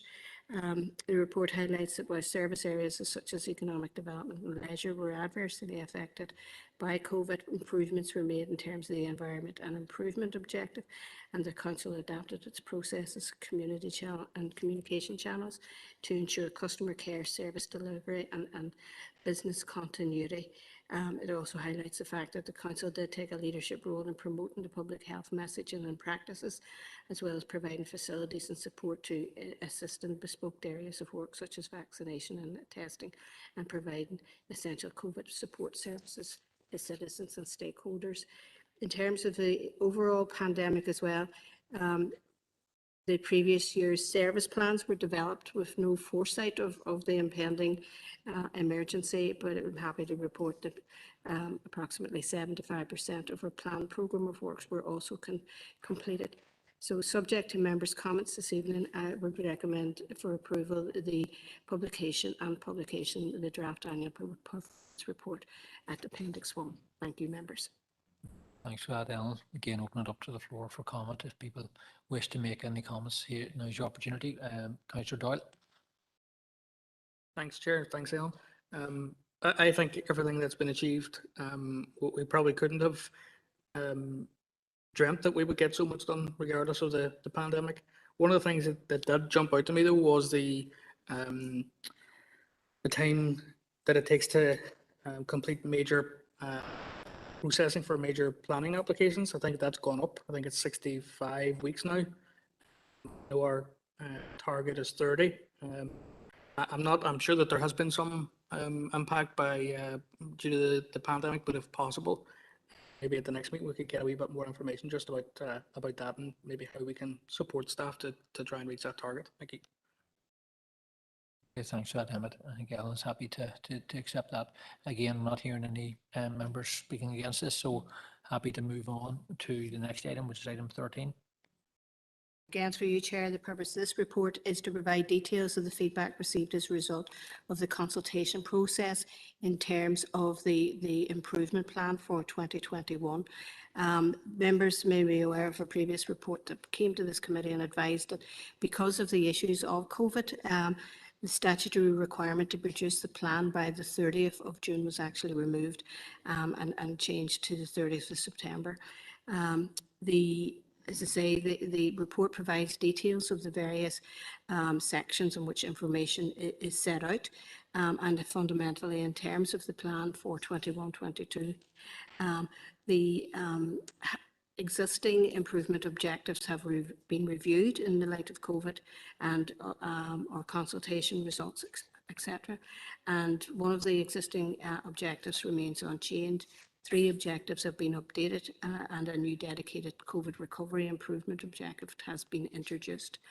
The report, as I say, Appendix 2, I think it is, also identifies all of the consultation feedback we've had, and there's no substantive recommendations going forward in terms of changing the improvement objectives. So therefore the recommendation again is subject to members' comments. The document entitled Corporate Plan 21-22 and Improvement Plan is actually approved. Thank you, members. Thank you, Ellen, for presenting that. Again, happy to hear any comments from people that they wish to make now, and if not, happy to accept that item as recommended to full council. Thank you. Next item is item 14, the Code of Practice on Producing Information. Through you, Chair. Again, we're seeking members' comments and approval in respect of the Code of Practice on Producing Information, which has been provided at Appendix 1. As I say, within the background information, it would highlight that the Council has a long track record in trying to ensure that information is accessible and inclusive in terms of people within our communities. And we've made a commitment, as I say, within the equality scheme to provide information in accessible formats and with their needs in mind. The Code of Practice, provides recommendations and guidance to officers in producing any type of information with things like style, use of images, use of languages, use of different formats like Braille, large print, so that information is accessible. This document has been, in place for a number of years, but is now updated to reflect a new section on telephone accessibility, which is currently being piloted, and that's specifically designed to allow deaf people to independently communicate with the Council via a real-time facility on the Council's website. The recommendation again to members today is subject to your comments that the revised Code of Practice on Producing Information is approved. Thank you. Okay, thank you, Ellen, for that. Happy to again open it to the floor for any comments, and if not, happy to move to the next item, which is item 15, is the update on health and wellbeing support for employers. Thank you, Chair. The purpose of this report is to update members on the health and wellbeing support provided to employees during the pandemic. It's recommended that members note the report and endorse the approach taken to promote the health and wellbeing of our employees. In terms of background, the COVID-19 pandemic has had a significant impact on employees. Employees have been required to rapidly adapt to new ways of working. This has involved many of our employees remaining at work on the front line. Many have had to adapt to working remotely, and others have been redeployed, and a large number have also been furloughed. The health and safety and wellbeing of our employees has always been a priority. However, in recent times, this has become critical. Health and wellbeing support is already well established through the Council's Be Well initiative. So the current provider of our employee assistance and healthcare plan, Westfield Health, quickly adapted during the pandemic to virtually assist through the restrictions. So they have continued to provide staff with free awareness sessions remotely, fact sheets, particularly around the area of stress and mental health. And we have seen an increase in the take-up of these services during recent months, over the last number of months, which we would put down to the pandemic. Our occupational health providers have also had to move to delivering their sessions virtually, and have met with those employees on sickness absence, and then other employees who've had to be referred to occupational health have been able to do that virtually, and that has been very successful. Mental health has always been and continues to be at the forefront of Be Well activities. Staff have been provided with information, signposted to various other support services, also have had access to online awareness sessions covering a range of topics, particularly around building resilience and stress control. We also have developed or recently launched a Be Connected app, and continue to develop our online learning zone. And again, both these platforms provide resources and updates on a range of health and wellbeing topics. And again, staff are encouraged through team meetings, etc., to access these services.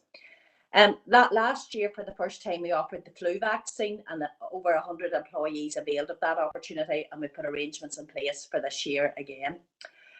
As I mentioned previously, a large number of our employees have had to adapt to remote working, and we've worked closely with our digital services team who have supported the organisation and helping employees to work remotely. And again, we would hope that this will continue moving forward as we explore more flexible ways of working, but as restrictions are lifted further.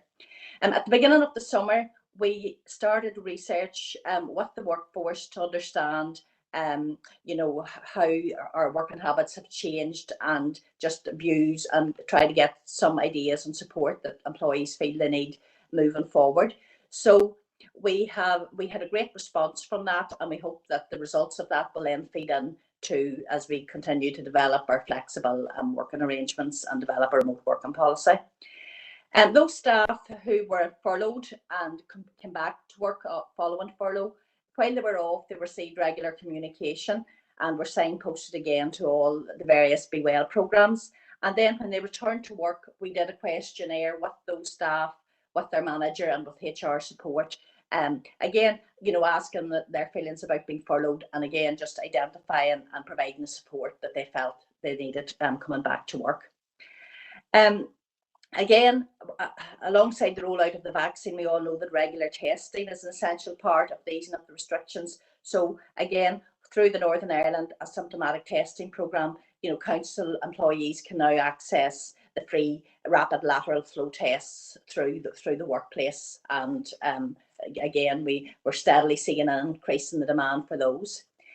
In terms of, annually we generally hold a staff engagement event in June. This year we held a virtual one, which again, feedback was very positive on that.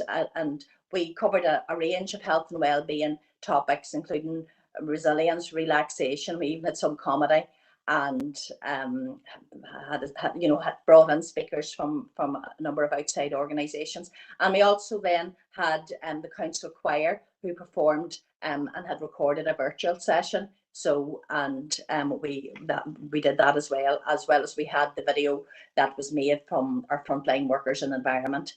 We showed that to staff as part of the event. So again, in addition to all the support that's provided through Be Well, our managers are working closely with corporate health and safety on an ongoing basis to ensure that the workplace remains safe to work. We're constantly updating our risk assessments and our safe systems of work as restrictions lift, and we'll continue to do that. And just finally, we also took part in a working group which was established across councils just pre-pandemic to promote local government mental health and wellbeing, and a strategy was developed there, and that's attached in Appendix 1. So there are no implications associated with this report at this time. It's recommended that members note the progress to date and endorse the approach outlined to promote employees' health and wellbeing. Thank you. Yeah, thank you very much, Paula, for that report. Again, open it up to the floor if anyone has any comments or questions to ask Paula. If not, we take that as approved. Okay, thank you, Paula, for that piece of work. Next item is item 16, is Nilga and Salos 2021 Local Government Conference. Councillors making it happen. Ellen? Yeah, through you, Chair. The purpose of this report to advise members of the 2021 Local Government Conference, which takes place on the 24th of November in Bangor, and to seek approval, again subject to members' comments, of up to a maximum of 4 members to represent the council in terms of the conference, and that they are, as I say, the recommendation highlights that they should be representatives on the NILGA body. As I say, the background highlights that we're a member of NILGA, and that there are 8 members who are identified in the report. The legal implications are identified as being in the region of £200,000 per member to participate physically, and £35 to participate virtually. And as I say, the recommendation in terms of the report, but very much welcome members' views, is that up to a maximum of 4 members are approved for participation in the physical conference itself. Thank you, members. Okay, thanks for that, Ellen, and the clarification. So I'm happy to open it up to the floor. Any comments people want to make or people content to know for the recommendation? Content. Okay, thank you for that, Ellen. Item 17 then is the National Association of Councillors Local Government Conference. Yes, again, and this report advises members of the NAC's local government conference, which takes place at the beginning of October, and to seek approval for a maximum of 2 members who are representatives of the National Association of Council members of councillors to attend. Again, this report highlights that it's the first conference they've had since February 2020. And it will address the levelling up agenda. The council representatives on the NAC are identified at item 2.3, and the key issue is that attendance will provide an opportunity for members to share challenges affecting council services and the community in the post-COVID era. The recommendation going forward is to approve a maximum of 2 members who are council representatives in that national council, and I would highlight that we have an expression of an interest at this stage. The overall costs are identified within the report and in the region of £850 per participant. 3 members. Okay, again, thanks, Ellen, for that. Happy to take any comments on it. Councillor Heaney. Just as a member of the National Association of Councillors, I would just an express an interest in attending this year, so I'm just putting that on there. Yes, thanks for that, Connor. Any other comments people wish to make or happy to accept it as agreed towards full council? Yep, thank you. Folks, that concludes the items that are open for decision. We're moving now to items for open for information, which we traditionally treat as open for information as opposed to for discussion, unless any member wants to pick any out. And if not, can we have a proposal then to move to confidential? Councillor Duffy. Proposed, Chair. Morris. Thanks, Morris, as well. Okay, I'll just bear with me to James confirms that we're not broadcasting.